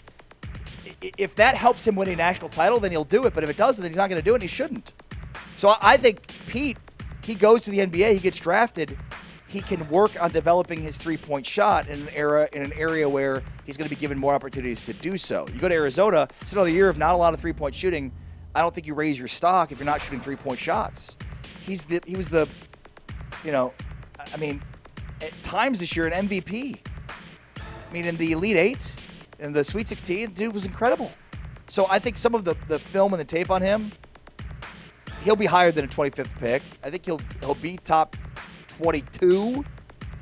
Now, what does that translate to dollars? It might be more dollars to go back to Arizona in that vein, but I just think, like, you go back, you don't know how things go. What if you have an injury? Like, it could get worse. It could genuinely get worse. So I think he's gone. All right, topic number 3, going to Lubbock, Texas. Will Brendan Sorsby play for Texas Tech this season? Yeah. I mean, I included it in my quarterback rankings yesterday when we did our both quarterback rankings and our quarterback running back combos. So I've already admitted publicly that I think that Sorsby will return. There was somebody on Twitter that basically killed my quarterbacks. A Houston fan put my list of top 5 quarterbacks and top 5 quarterback running back tandems on Twitter, and was basically like, how are you snubbing Connor Wegman twice, and how are you including Brendan Sorsby, who has these eligibility issues? Well, because I think that those eligibility issues will be resolved. I just don't think Jeffrey Kessler's not taking this on unless he thinks he's got a path to winning. Jeffrey Kessler doesn't lose. He only takes landmark cases that win, and this is one of those. If he wins this case, it will be a landmark case. So to me, it just makes too much sense based on Kessler getting involved, based on how much is at stake. I don't know that he's going to play every game, but he's going to play this year. It's so hard because I'm picking no. I don't think he plays because while he was at Indiana, he gambled on his own team. I mean, the NCAA rule is pretty clear. You can't do that. You're not allowed to do that. If you do that, you are ineligible. Hiring Jeffrey Kessler is an interesting move, but I don't know if that's the move for Texas Tech. You know, we have seen players. Yeah, but keep in mind, he didn't hire Kessler. Kessler hired him. Right, because Kessler's only taking on the ones he wants to take on. Fair, but I have to question. Look, we have seen players who have gotten in trouble in college, and they were having, discipline issues. Disciplinary action in the NFL, aka Ezekiel Elliott. I think that this is a move because Brendan Sorsby knows that he's not going to be able to come back to Texas Tech, that he's doing this for his NFL future, not necessarily his college future. All right. Next topic. Who will be the first Big 12 basketball player to be drafted outside of the top 10? Cameron Carr or Chris Sinak? I'm going with Chris Sinak. He's a big guy. He's 6'10". I think that you love big men in the NBA, and I know you can say we are more guard heavy. And look, I know Cameron Carr is a great 3-and-D guy. I'm not taking anything away from him. But Chris Sinak, I mean, you need big men. I think that he can be a stretch 4, and I think that his development is more comparable to today's modern NBA game compared to the big men that we think of in the past. Maybe in our era, we think of big men like Kevin Garnett or Tim Duncan or Patrick Ewing or those guys. I think he is the perfect type of stretch 4 for this modern day NBA. Yeah, I think it's definitely going to be Cam Carr because he blew up at the Combine. I mean, he made 4 threes in the first quarter of their scrimmage, scored 19 points. Even ESPN's draft reporter Wu was quoted saying, bolstering his case as a projected top 20 selection who could get looks in the late lottery. 42.5-inch max vertical, second best the entire Combine behind AJ. Fastest pro lane agility drill of any player. At 6'4.5" with a 7'3/4" wingspan. We talked about Derek Peterson having a ridiculous wingspan, close to 6'10". Well, how about this guy with a 7'3" wingspan? The +8.25 differential between his height and the wingspan is the second biggest gap at the Combine. So he's got length, he's got explosiveness. Like, he just was a Combine superstar as a guy that averaged 19 points a game at Baylor this past year and blew up at the Combine. It's going to be Cameron Carr. We'll see. I can't wait to find out. All right, last question. John Rothstein, this had made some comments yesterday about UConn joining the Big 12. I know this is not anything new. This conversation's been had for years. So my question to you, Mr. Ari Temkin, is UConn going to leave the Big East for the Big 12? Well, like, when? Fair. Not today. I'm going to say yes eventually. Because I believe the ACC is going to implode, and that could come from teams that are not making as much money as the teams at the top, the large discrepancy, and disdain over that large discrepancy, coupled with an opportunity to join the Big 12 to make more money in an equal footing conference, or the top of the conference that's making more money than the bottom of the conference, basically saying we got an opportunity to go to the SEC, the Big 10, and we're going to do that in 2030. And when that happens, all bets are off in terms of what Big 12 basketball will look like.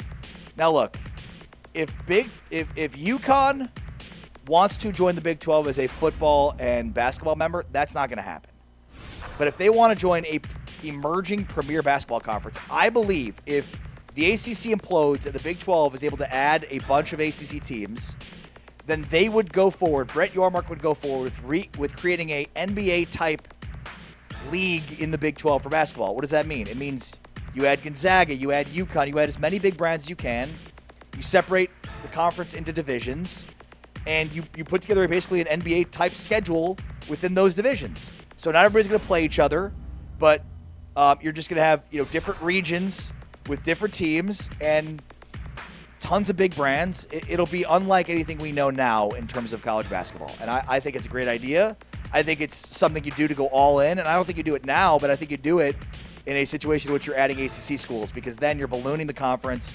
You're adding ACC schools, legitimate football programs that will help to lift up the football, and then you're going in on basketball all in a way that no other conference ever has. So I think in that case, UConn joins, and I think in that case, the Big 12, I think the reason for that is because the ACC implodes, which allows the Big 12 to add some of those ACC members. I hate that you chose that answer. I really do. So my counter argument would be, and you're a UConn fan. Yeah, my argument would be is that UConn was out of the Big East for 7 years. How well did that work out for them? Didn't go fairly well. They came back beginning in 2020, and they've been dominating. I know on a basketball end, and listen, football, I know UConn is not a big football program. They don't have the biggest football program despite them having a good year last year. But I money-wise, I understand it, but I just think that if it ain't broke, don't fix it. UConn's dominating. They went to the Final Four this year, and I know I'm just strictly talking basketball, but that's their bread and butter. Why leave something? You saw how it worked the first time. Don't make the same mistake twice. It's a good argument. Not only that, but the other argument I would have made against this would be the Big 12 would only add them in basketball, and the question would be, is it worth it to leave the Big East for basketball and still not have a destination for football? Fair enough. All right, it's Big 12 today. That's a little Let's Get It On, along with Taman Turner. I'm Ari Temkin. All right, we've reached close to the end of our top 5 rankings. We've got 2 rankings left. Total top 5 offensive players tomorrow. But first, we're taking a look at the top 5 specialists in the Big 12. James is in here, but we have his top 5. That's next. It's our Big 12 top players at each position series with our Modelo offseason as our offseason without an offseason continues next. This is Big 12 Today, Big 12 Radio, presented by Modelo, heard on TuneIn and watched on Big 12 Studios. You still have one-on-ones across the field, and you've got number 88 to the bottom of your screen against a shorter defender. Hoover again. Crossing pattern, end zone, caught, touchdown. It's a moot point now. It's Rogers, the tight end. 4 hours from campus in Fort Worth. 5 wide here and all sorts of time for Hoover with a dime down the middle of the field. DJ Rogers, the tight end, sets up first and goal for TCU. The Red Raiders might say, if you could just get a redo on that one. Big play to DJ Rogers, the tight end, rumbling. DJ Rogers all the way down to the 25-yard line. Big gain there for this TCU offense. Hoover 6 of 7 in this opening drive. He'll keep it. Just tosses it to DJ Rogers, and TCU on the board first. Snap back. That's always a good job by a defender. Hoover, he does it again. No problem. DJ Rogers has it inside the 10, all the way down to the 8. Hoover pulls it to the tight end, DJ Rogers. His second touchdown of the season.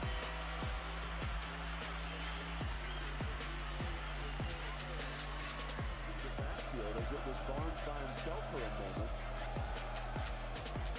Swings it out. Rogers breaks the tackle, stays on his feet, is decked out of bounds at the 30.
Big 12 Radio. It's Big 12 Today, heard on TuneIn and watched on Big 12 Studios.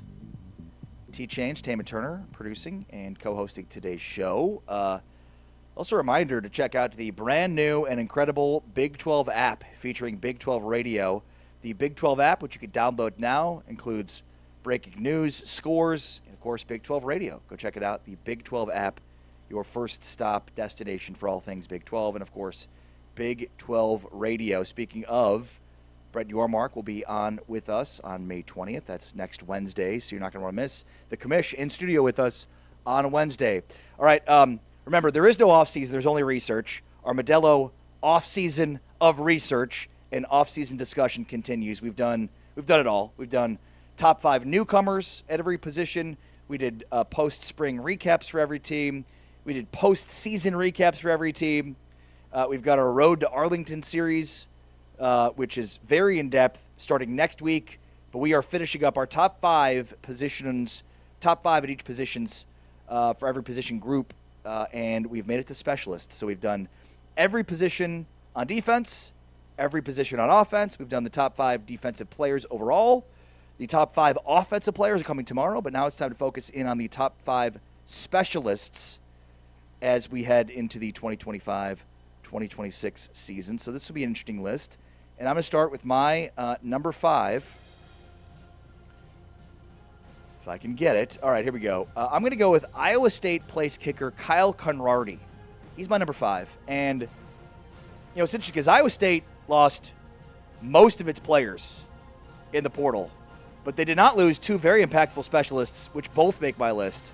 But Conrarty kicked a 63-yard field goal against South Dakota in 2025, which broke the Jack Trice Stadium record, and just the third 63-plus yard field goal in FBS football since 2000.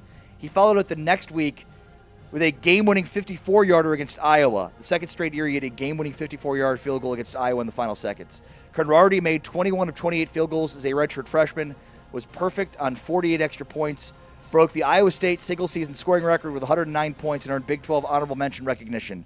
His 109 points rank 28th nationally. So Kyle Conrarty, one of the best kickers in the Big 12, which is why he lands number 5 on my list. All right, let's see who James has number 5.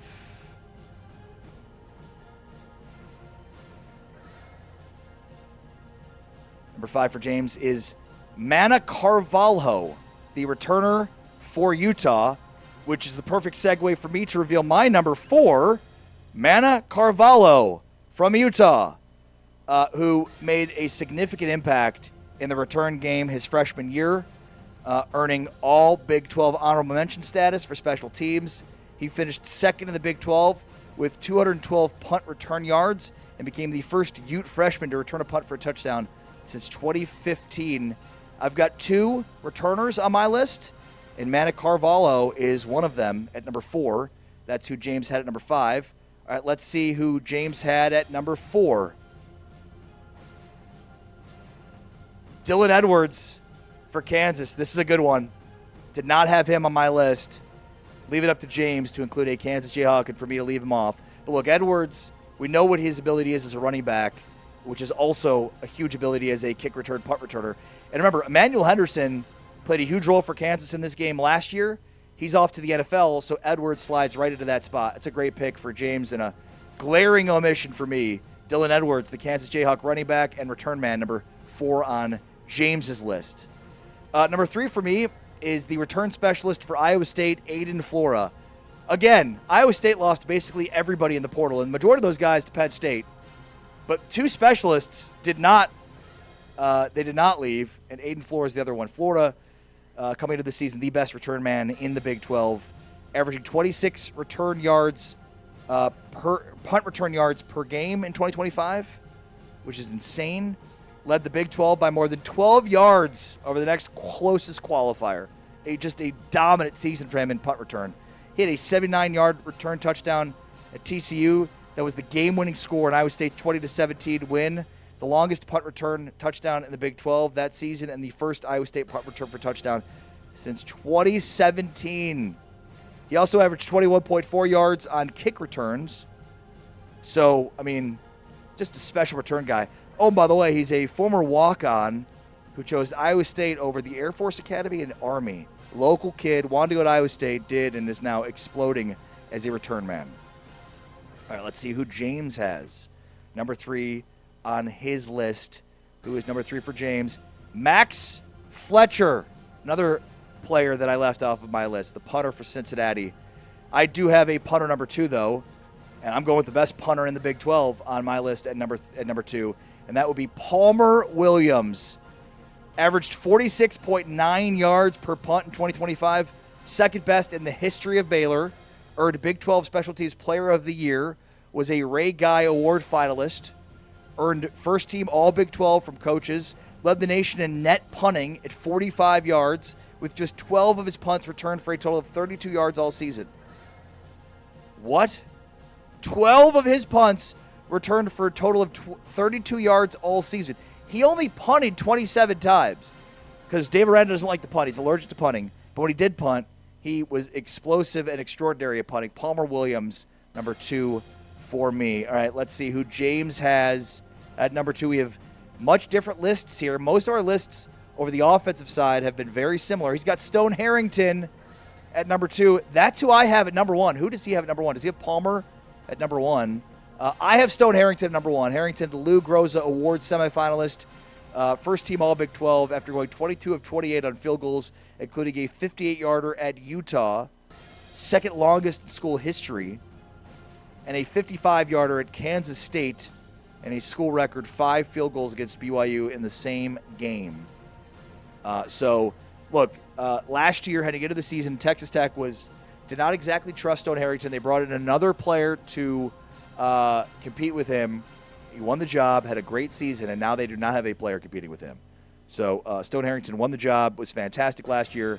And it's funny because Texas Tech is number 1 on a lot of these lists, but maybe most surprising for them to be number 1 on this list. Who does James have at number 1? Does he have Palmer Williams? Or am I missing somebody very bad? Does he have Palmer? He does. He does. He went with the punter over the place kicker. See, I could see it because Palmer Williams is that dominant, but I just feel like a place kicker has more of an impact than a punter does, but I could be wrong. Field position matters, makes a ton of difference. It's also funny, too, that he punts at Baylor, a team that doesn't like to punt, which to me also reduced his value a little bit. So we flipped 1 and 2 here. James has Max Fletcher and Dylan Edwards, who I did not have. He does not have Aiden Flora, though, which I think is a glaring omission on his part. He's got another punter in over a best kick returner in the game, in the Big 12. He has Dylan Edwards, who's had injury history, and Mana Carvalho, who's also somebody that we both have. All right, Taman, did we miss anybody here? I don't think so. No? Okay. Let's see who else we may have missed. Just to, dot all of our I's and cross all of our T's.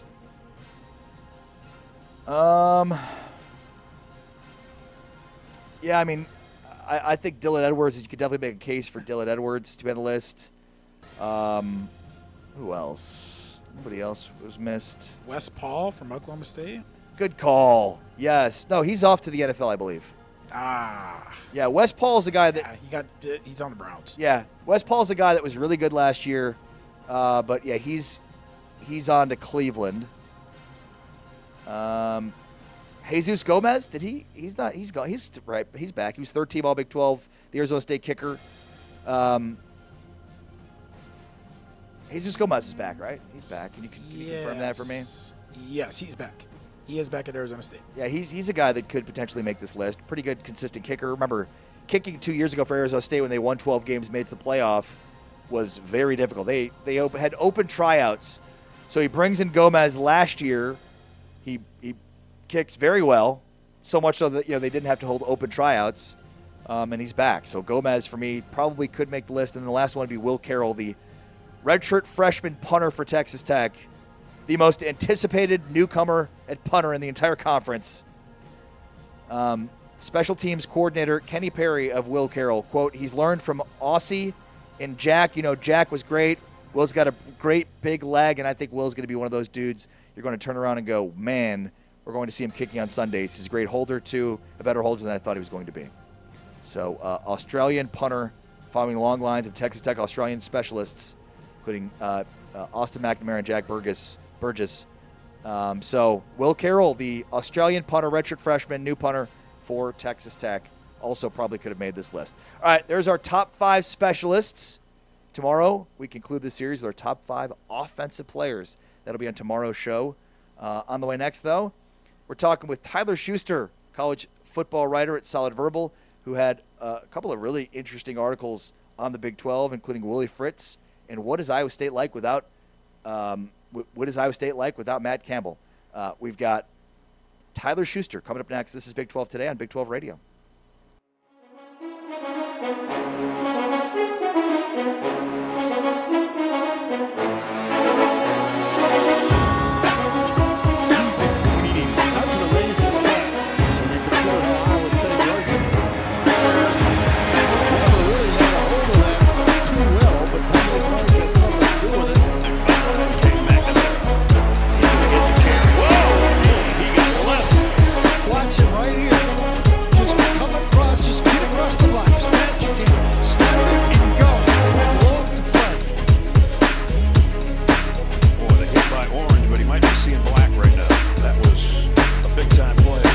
Second and 8 at the 26. And they'll move straight ahead. Nothing doing. That's right.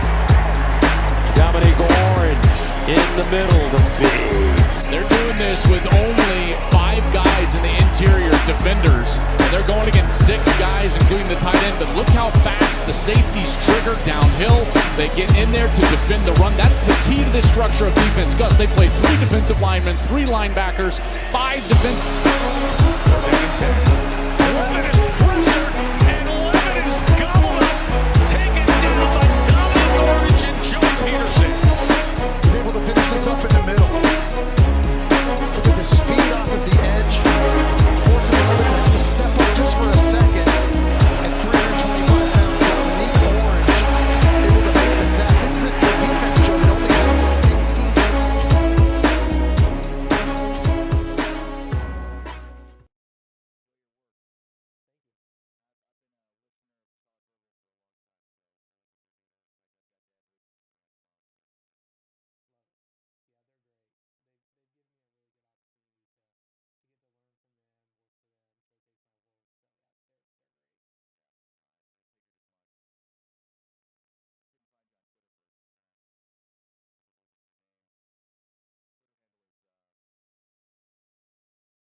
Big 12 Radio. It's Big 12 Today, heard on TuneIn and watched on Big 12 Studios. Really excited to be joined right now by Tyler Schuster, who does a great job at covering and writing about college football for The Solid Verbal, Quick Slants, and for Athlon Sports. He's got a couple of pieces out on Big 12 teams, including one on Houston titled Willie Fritz is doing his best work yet, and one on Iowa State. What is Iowa State without Matt Campbell? So first off, Tyler, thanks for your time. Thank you. I appreciate it. Happy to be here. Yeah, so all right, let's talk about what is Iowa State without Matt Campbell?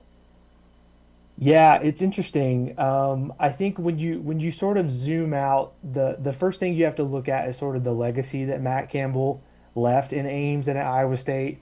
I mean, he had a really impressive win percentage over 500, which is pretty big deal considering they're historically one of the most losingest programs in college football history. I mean, he got them to 8 bowl games, a 5-year bowl streak, 11 wins, and a Big 12 championship berth not that long ago. And I mean, he essentially turned Ames into a place where guys could go to the NFL, which is important too. So I think when you zoom out from that, you have to think like, okay, what did he leave behind? What did he take with him to Happy Valley, which we kind of all know the story there now, right? A ton of players, crucial recruits, key staff members. He sort of took the heart and soul of the team in Rocco Becht. So now you kind of look and you see like, what can Jimmy Rogers do, and what does that look like for Iowa State moving forward? Yeah, and most, I think, nationally have taken the Penn State angle. I love that you took the Iowa State angle. So, like, what do you see? What do you see Jimmy Rogers building here? How quickly can he build it? Yeah, I think that's a great question. I think if I'm being completely honest, I think the first year might be a little difficult. I think when you just lose not only the amount of players that they lost via the transfer portal, with so many of them going to Penn State, but when you lose the type of pieces that they lost, that's going to be difficult to replace, right? I think Rogers and his staff have done some pretty interesting things in the transfer portal. They targeted a lot of guys from the G6, from the FCS ranks. He sort of did the inverse of what Matt Campbell did in taking all of those guys to Penn State. He dipped his toes in the water and tried to do a little bit of that by taking some guys from Washington State, which I think is interesting. But I think when you lose your quarterback, when you lose so many playmakers on the offensive side of the ball, when Dominic Orange is off to the NFL, you just have like so many pieces that you're attempting to replace that I think it's going to be tough. I think you couple that with a pretty difficult Big 12 schedule, and you sort of have a situation where ultimately I think if Iowa State were to get around 4 or so wins, you could call that a quote-unquote relative success. But I really like the Jimmy Rogers hire. I think it's interesting. I think he's a proven winner at different levels, and I think in the long term, he'll be something that Iowa State fans will be really happy about. Well, one of the things you point out in this piece that I hadn't really heard before and didn't think about was that T.J. Otzelberger actually overlapped with him at South Dakota State. Yeah, I thought that was really interesting. That was sort of the thing in the newsletter that I felt like kind of tied it all together. It's interesting. T.J. Otzelberger was at South Dakota State as a basketball coach. Jimmy Rogers was also there. Their time overlapped. They clearly have at least, at a bare minimum, or a level of respect for each other, I should say. Maybe it's more than that. And I think, it was interesting when Campbell finally got hired away, and it was a pretty strange coaching search, especially from the Penn State side. I don't think Campbell was their first choice. Ultimately, I'm not sure it's going to matter as long as he wins football games there. Right. But when you look at the Rogers piece of it, he got hired, I think, within like an hour of when Matt Campbell officially took the job. Now, a lot of people would probably point to that and say maybe Campbell was trending in that direction for a couple days. It gave the Iowa State brass time to sort of get their stuff together and figure it out. But I think it was pretty telling that he was hired so quickly. And I think sort of the zinger of it is Otzelberger described Jimmy Rogers to his boss as Matt Campbell 2.0, which I think if you're a fan of the Cyclones, if you live in Ames, if you love that program, you're like, man, that's great. That's exactly what I want to hear. Yeah, that quote stood out to me too. He's Matt Campbell 2.0, and I agree. I think there's definitely some elements of it that I see. All right, let's talk about Willie Fritz at Houston now. When Houston hires Willie Fritz, I think the overwhelming thought for most was like, this will work. Fritz has won everywhere he's been, and he's got ties to Houston, even in being in New Orleans. Like the proximity between Houston and New Orleans, across I-10, like it's all there, and his recruiting base, like it just made a ton of sense. I love the part though that you uncovered about Willie Fritz, about the secret sauce to Willie Fritz. Yeah, I mean, if we're gonna tie it back into describing coaches, I think someone from Dave Campbell's football magazine described him as Novocaine because his methods always work when given time, and I think that is just a great descriptor of him. I think in terms of this year, it's pretty interesting. Like I think they're sort of trying to thread the needle with bringing back a lot of really key returners, whether you look at Connor Wegman, whether you look at Amari Thomas, whether you look at Alvin Ibuselli on the offensive line. So I think they're doing a good job of retaining really key guys. And then you can't go too far without talking about the guys that they brought in via the portal or through the high school ranks.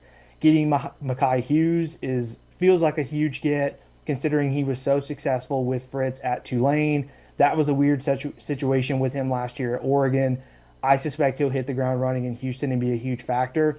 And then you have the total wild card element of it all, with Keyshawn Henderson being arguably the #1 high school football quarterback recruit in the country, staying local, going to a program like Houston.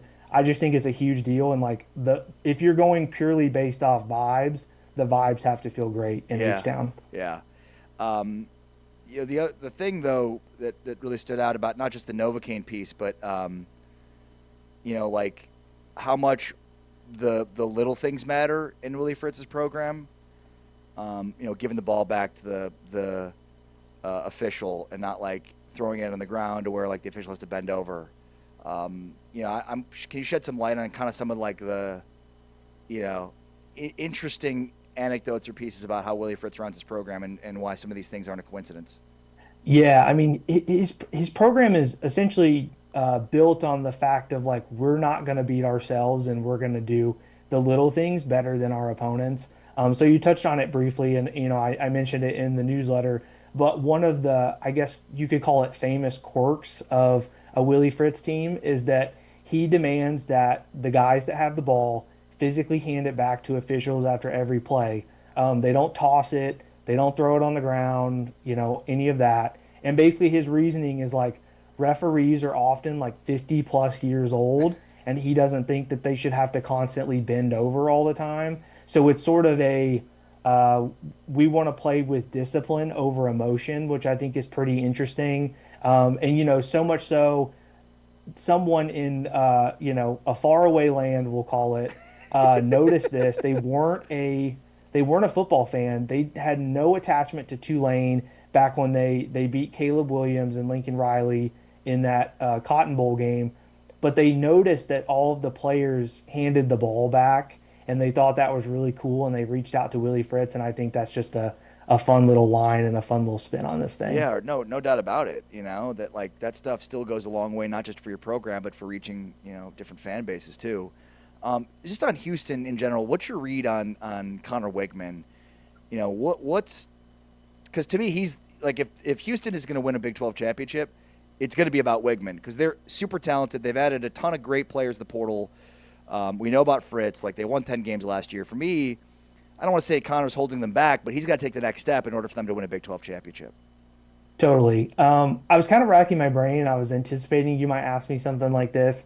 I think the thing that I go back to is Wegman gives me similar vibes from another former A&M quarterback who found really great success when he got in an offense that sort of built things around his style of play, being Haynes King over at Georgia Tech. I think when you look at Wegman and you think about what he's really good at, I think he's a good runner of the football. I think he sort of washed that Aggie stink off of him, if you want to go that far and say that, last year after playing well in Houston. I think he's not a drop back passer who's going to always kill you with his arm, but he's proficient there. He can do some of those things. I mean, he clearly has a great relationship with Amari Thomas. I think this year getting Trent Walker from Oregon State is going to be a huge deal for them. And yeah, I agree with that assessment. I think he needs to sort of take the next step. But I think if you sort of build the plane around him, Houston can find a lot of success and really be a dark horse candidate this season. Are there any other Big 12 teams, that stand out to you this year? I mentioned you've written about Iowa State and Houston, but anybody else that stands out to you? Yeah, just I'll tease a little bit from the Solid Verbals Quick Slant newsletter. Have some stuff coming out later this summer about both Kansas State and Oklahoma State. I'll stick with sort of the theme of today's show. I know you guys talked to Drew Mestemaker, who has a really excellent story and something that you couldn't come up with if you even tried, I think. Really intrigued by what's going on in Stillwater. I read a story from ESPN's Max Olson yesterday, and I think the total number is around 85 new players when you factor in guys from the portal, guys from the high school ranks.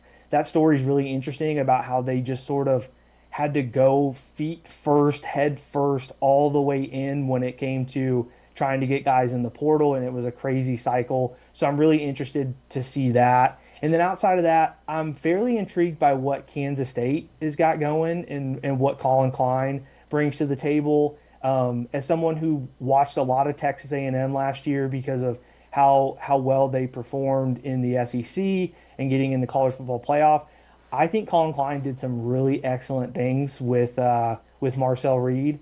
And I'm a sucker for Avery Johnson. I think for years he's been that thing that everyone's teased by, and we're like, we can see the arm talent. He's clearly a great runner. Things went off the rails last season. But man, if anyone can get him right, I think it could be Colin Klein. Yeah, no, I agree. And as a Kansas alum, I mean, to me, these jokes write themselves with Avery because it's like, oh, we're gonna fall in the same trap. But it does feel, if I put my bias aside for a moment, that like this is gonna be it for him. Like this is the perfect setup, the perfect situation. I think under Chris Kleiman, they were a little bit reluctant to run him. I think it's obvious in the numbers and it's obvious in the dialogue. I think that's going to be a huge part of it. I mean, how do you have this incredible, spectacular athlete at quarterback and not run him more?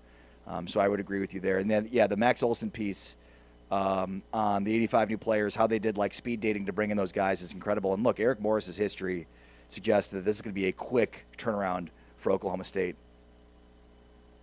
Yeah, I mean, the thing that I'm really interested with Oklahoma State is probably more on the defensive side of the ball. I think they brought so many guys over from North Texas, specifically on the offense, and I kind of just trust Mestemaker. I think he's going to be great. I mean, I think as much as people saying his praises last season, I think you could even take it a step further. I mean, I had him right up there with Indiana's Fernando Mendoza as arguably like the most efficient, most prolific player. Now, granted, he was playing at a different level. It's difficult, but when you look at a lot of the advanced stats, you're like, man, this guy jumps off the page.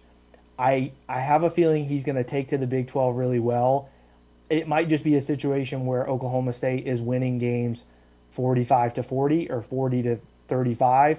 But, if you've watched Oklahoma State long enough and you know the tradition of Gundy, that's not too far from what they've done in years past, and I think they'll be okay with that. As somebody that played the interior of the offensive line, who are some of your favorite interior offensive linemen to watch out for this year?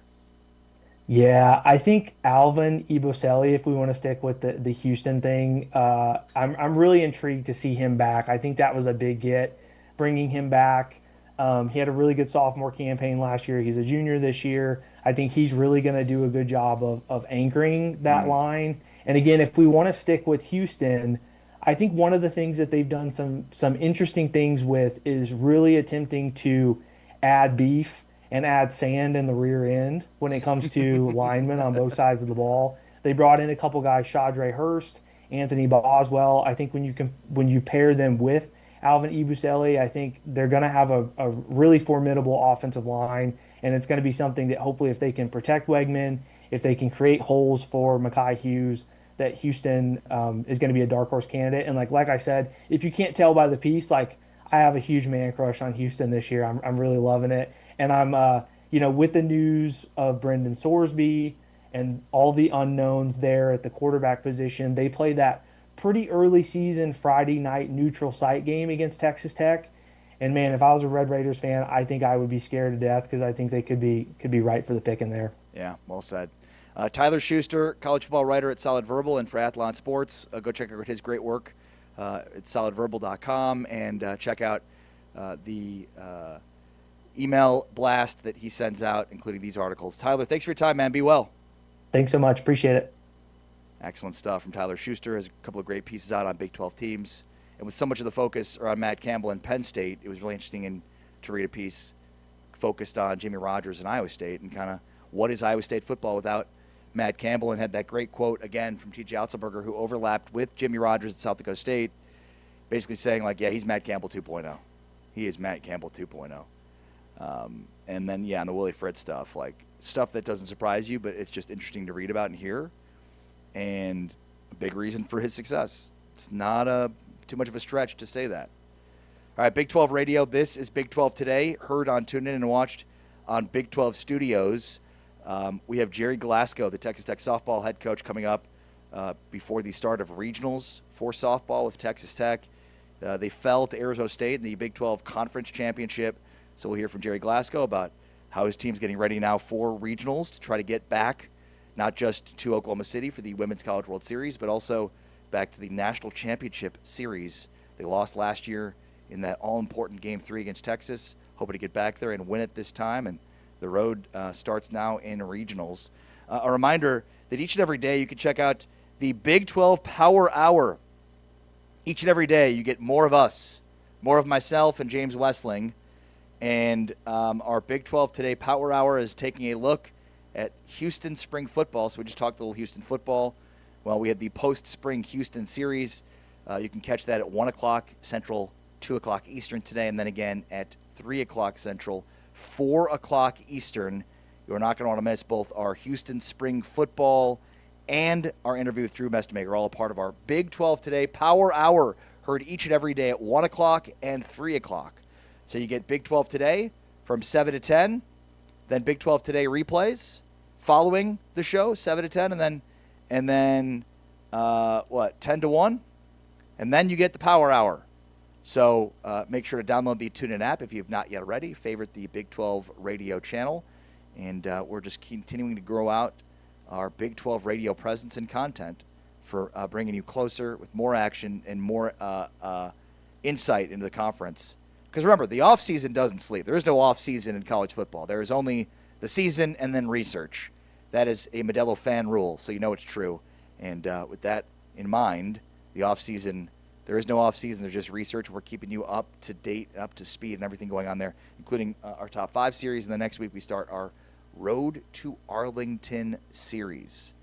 All right, so much to get to. We've got Gerry Glasco coming up.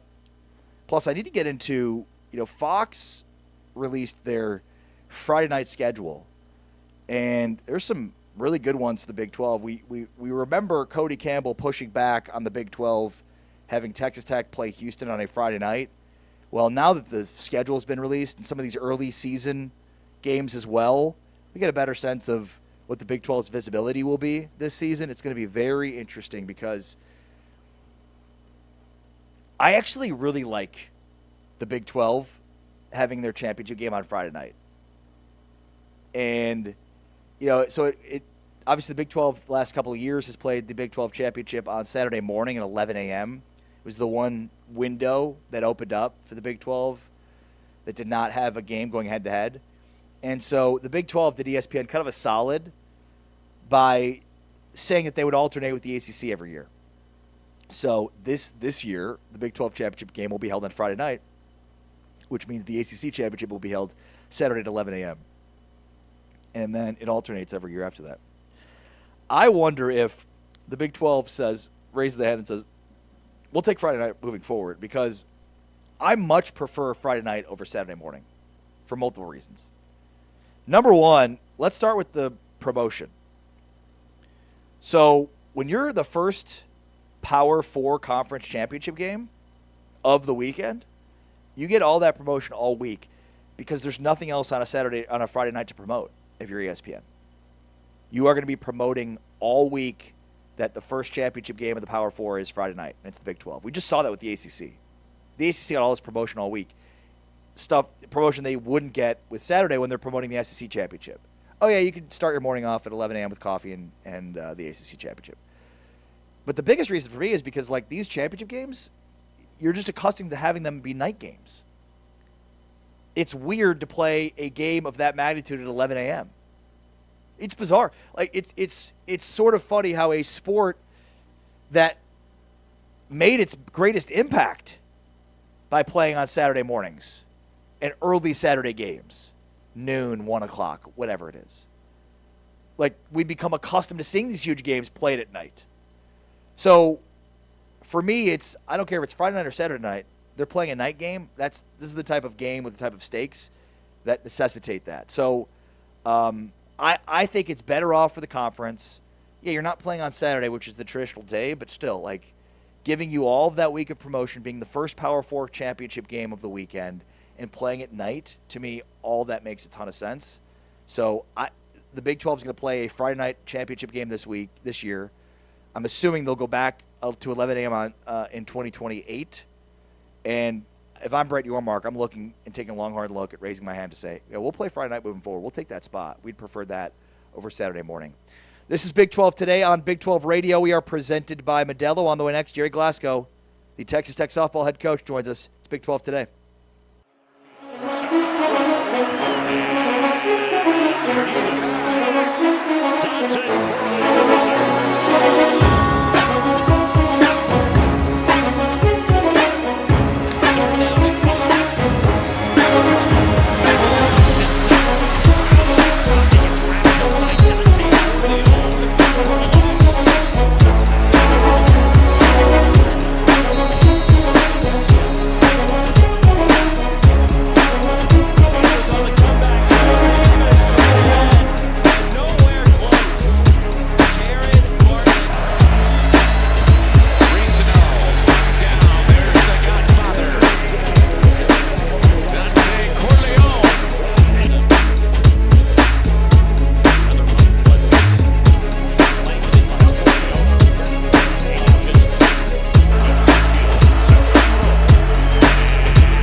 Big 12 today on Big 12 Radio.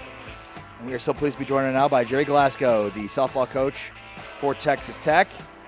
Last year, year one for Gerry, and Texas Tech made it all the way to Game 3 of the National Championship Series, falling to Texas in what was an epic series with an epic player and performer in Nyjah Kennedy. Well, Nyjah's back with a loaded roster and loaded team this year, gearing up for regionals. Gerry joining us right here on Big 12 Radio. All right, so how do you repeat? How do you get back to that Women's College World Series and back to the national championship?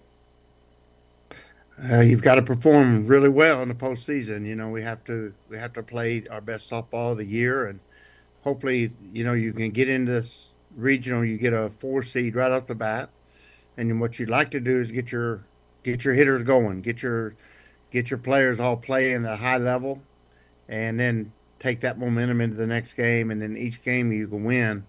As you win each game, you gain momentum and you gain confidence and you gain that sense of belonging. And that's the unique thing about the tournament. Sometimes that flows really well, and you get better and better throughout the postseason. And if it doesn't happen and you have one bad day, then it's a different story, yeah. Right? That's what makes the tournament so exciting. Yeah. I think the world was shocked that Texas Tech fell in the Big 12 championship to Arizona State, not just because, you know, it was the 6 seed beating the 1, 2, and 3 seed, but I mean, Texas Tech had not been touched in 2 years of the Big 12 tournament. I mean, 0 runs given up. Just a remarkable run. What did Arizona State do? I guess let's start to beat your pitching. Yeah, you know, they probably a coaching mistake on my part, I think, started it. I took Nyjah after a home run, and you know, I read on the message board knee-jerk reaction. It wasn't knee-jerk reaction. We went to Arizona State. Caitlin Terry was tremendous against Arizona State and had thrown a shutout. And we knew that their lefties, they don't hit left-hand pitchers as good as they hit right-hand pitchers. But when you go in the championship, you have to start Nyjah. And we just made up our mind as a coaching staff the night before, like, hey, let's don't put all the pressure on Nyjah. Let's go 1 run. Let's let her get the start. But the minute they start to threaten, let's bring Caitlin Terry in. And we had KT warm in the bullpen before the game, and you know, with the word instruction, like it's going to be the world's shortest hook. Like we're going to have a really quick hook today, and we're going to put you in the game. And in fairness to KT, like we haven't done that a lot. Like that's something we haven't done, but we wanted to see how it would work. And so we put her in, and then we had double home run, I believe, or single home run. Next thing you know, it's 4-0. You know, and then we get Nyjah back in, and she holds them the rest of the game. And I think it probably was a huge momentum change, obviously, when, you know, we made that move and it didn't work. Mm-hmm. Now, the good part is we found out before postseason that's not something we want to do.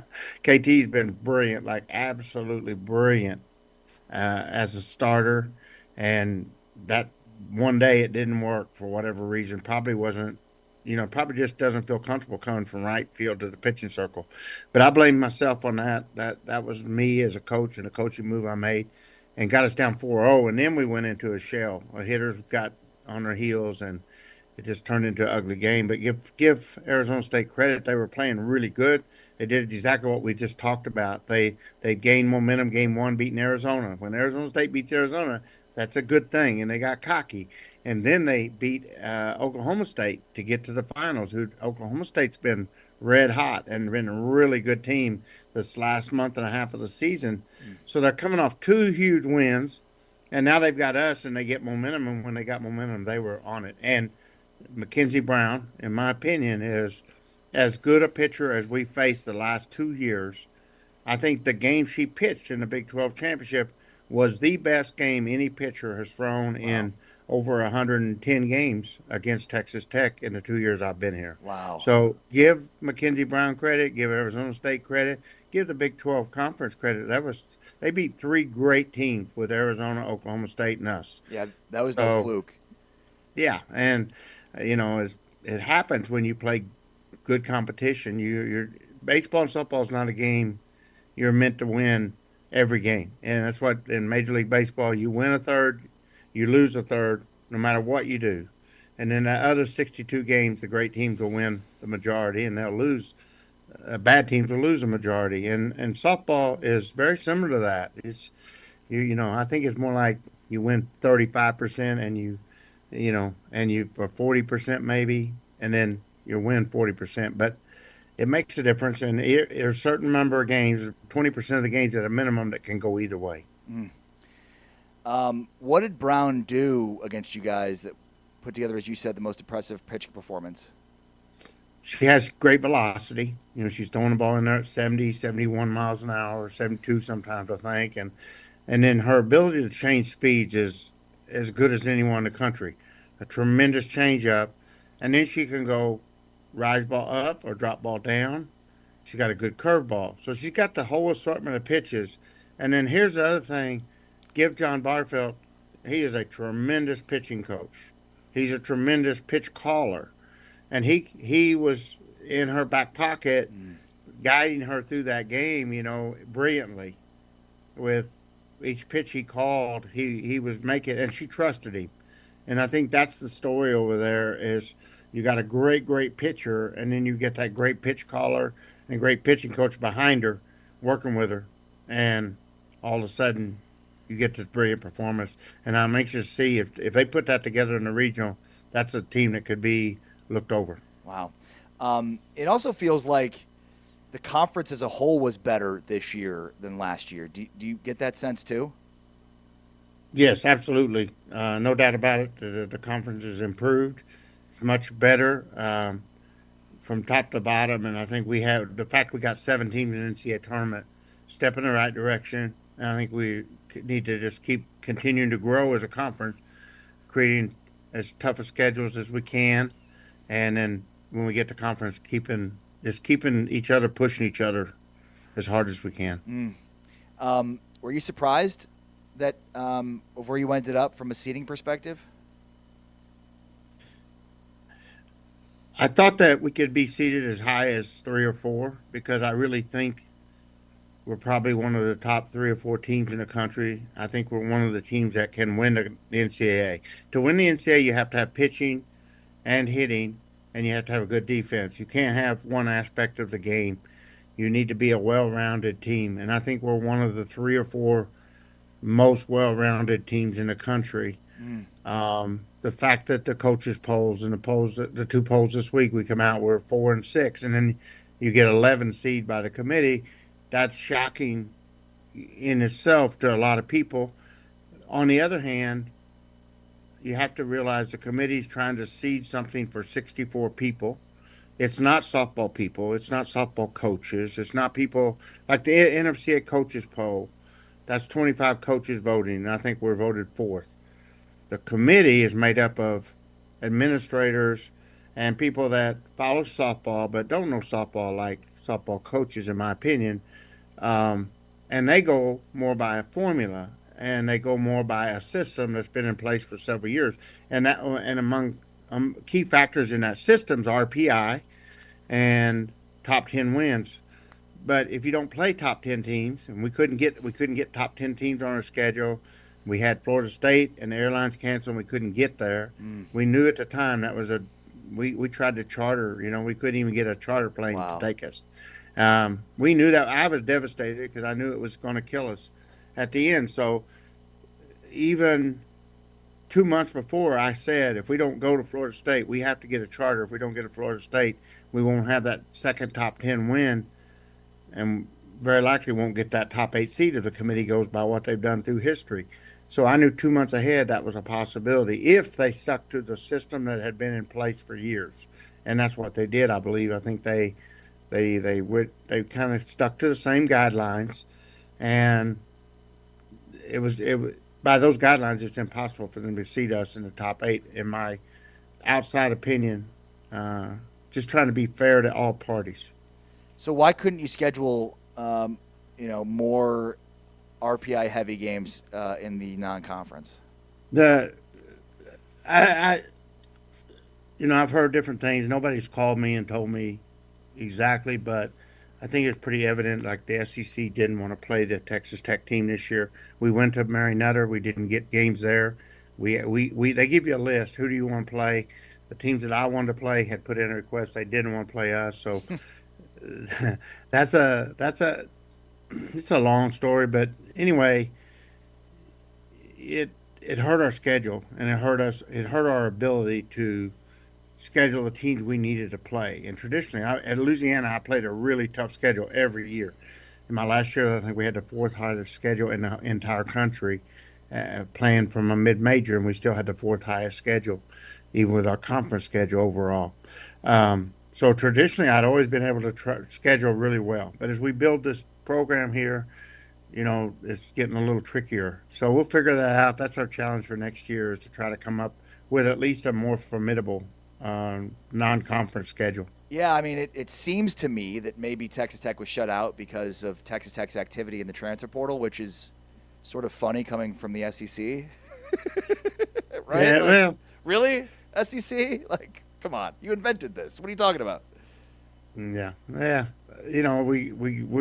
here to build a great program. We're not going anywhere. We're going to build a great program. We're gonna try to go after the top athletes in the country. In 5 years from now, our goal is to be like the program that people look at, just like they look at Oklahoma. We want to be that type of program. That's our goal.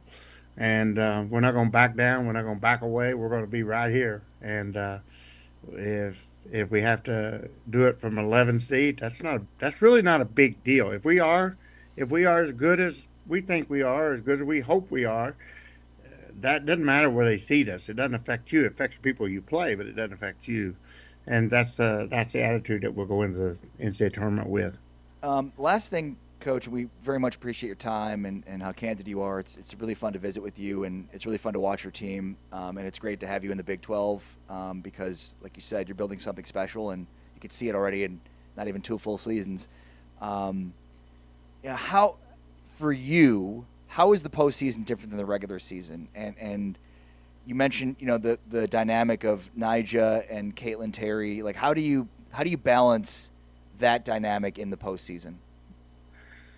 Yeah, the postseason is special because it's do or die. Like it's not something you can pace yourself.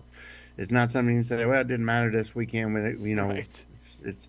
It matters. Everything matters, and it's day by day and game by game, and then break it down to inning by inning and pitch by pitch, and that's what makes the postseason so special. And I think this team is built for the postseason, and I hope we play our best ball. If we play our best ball, we'll end up in Oklahoma City, and if we do anything short of that, it's a massive disappointment, and will be, it'll be a long, hard, miserable summer for me if we fall short of Oklahoma City, because that's our full intent, is to go to Oklahoma City.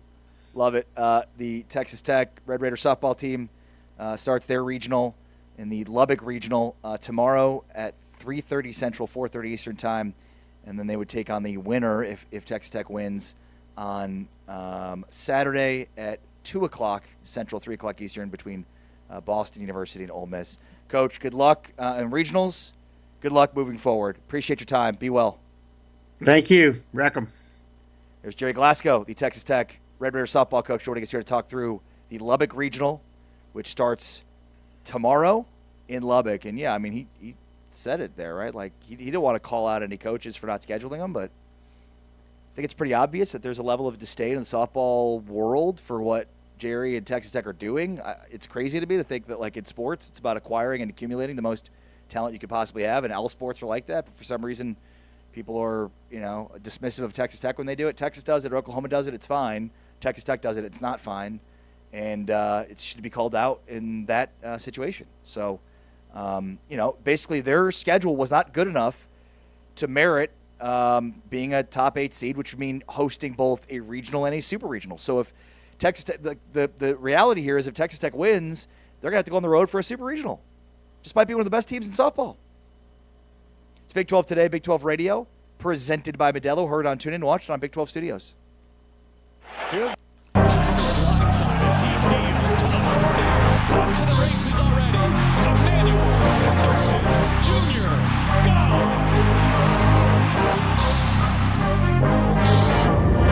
Touchdown passes of 41 yards and 39 yards respectively.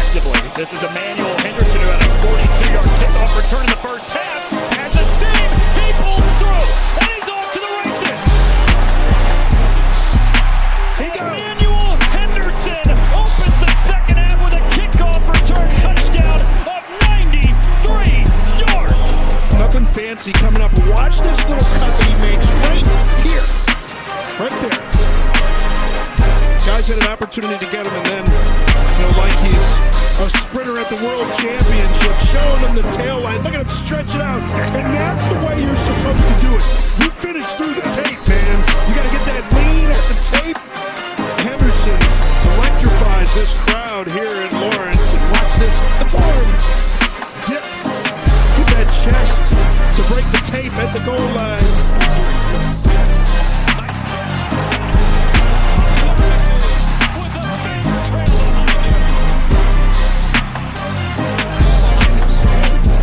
Not break stride here at all.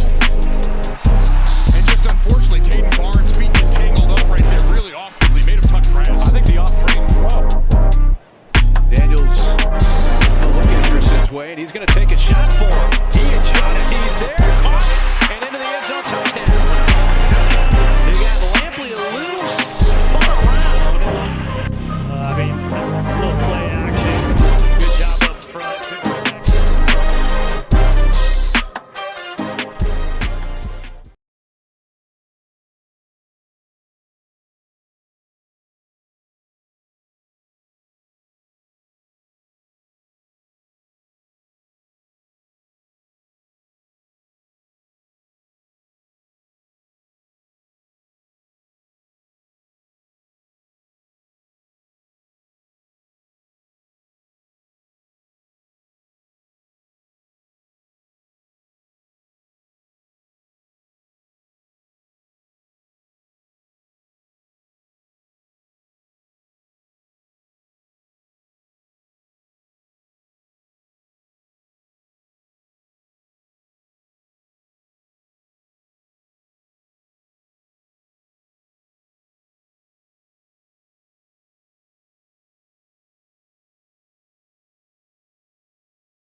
Big 12 Radio, Big 12 Today, heard on TuneIn and watched on Big 12 Studios.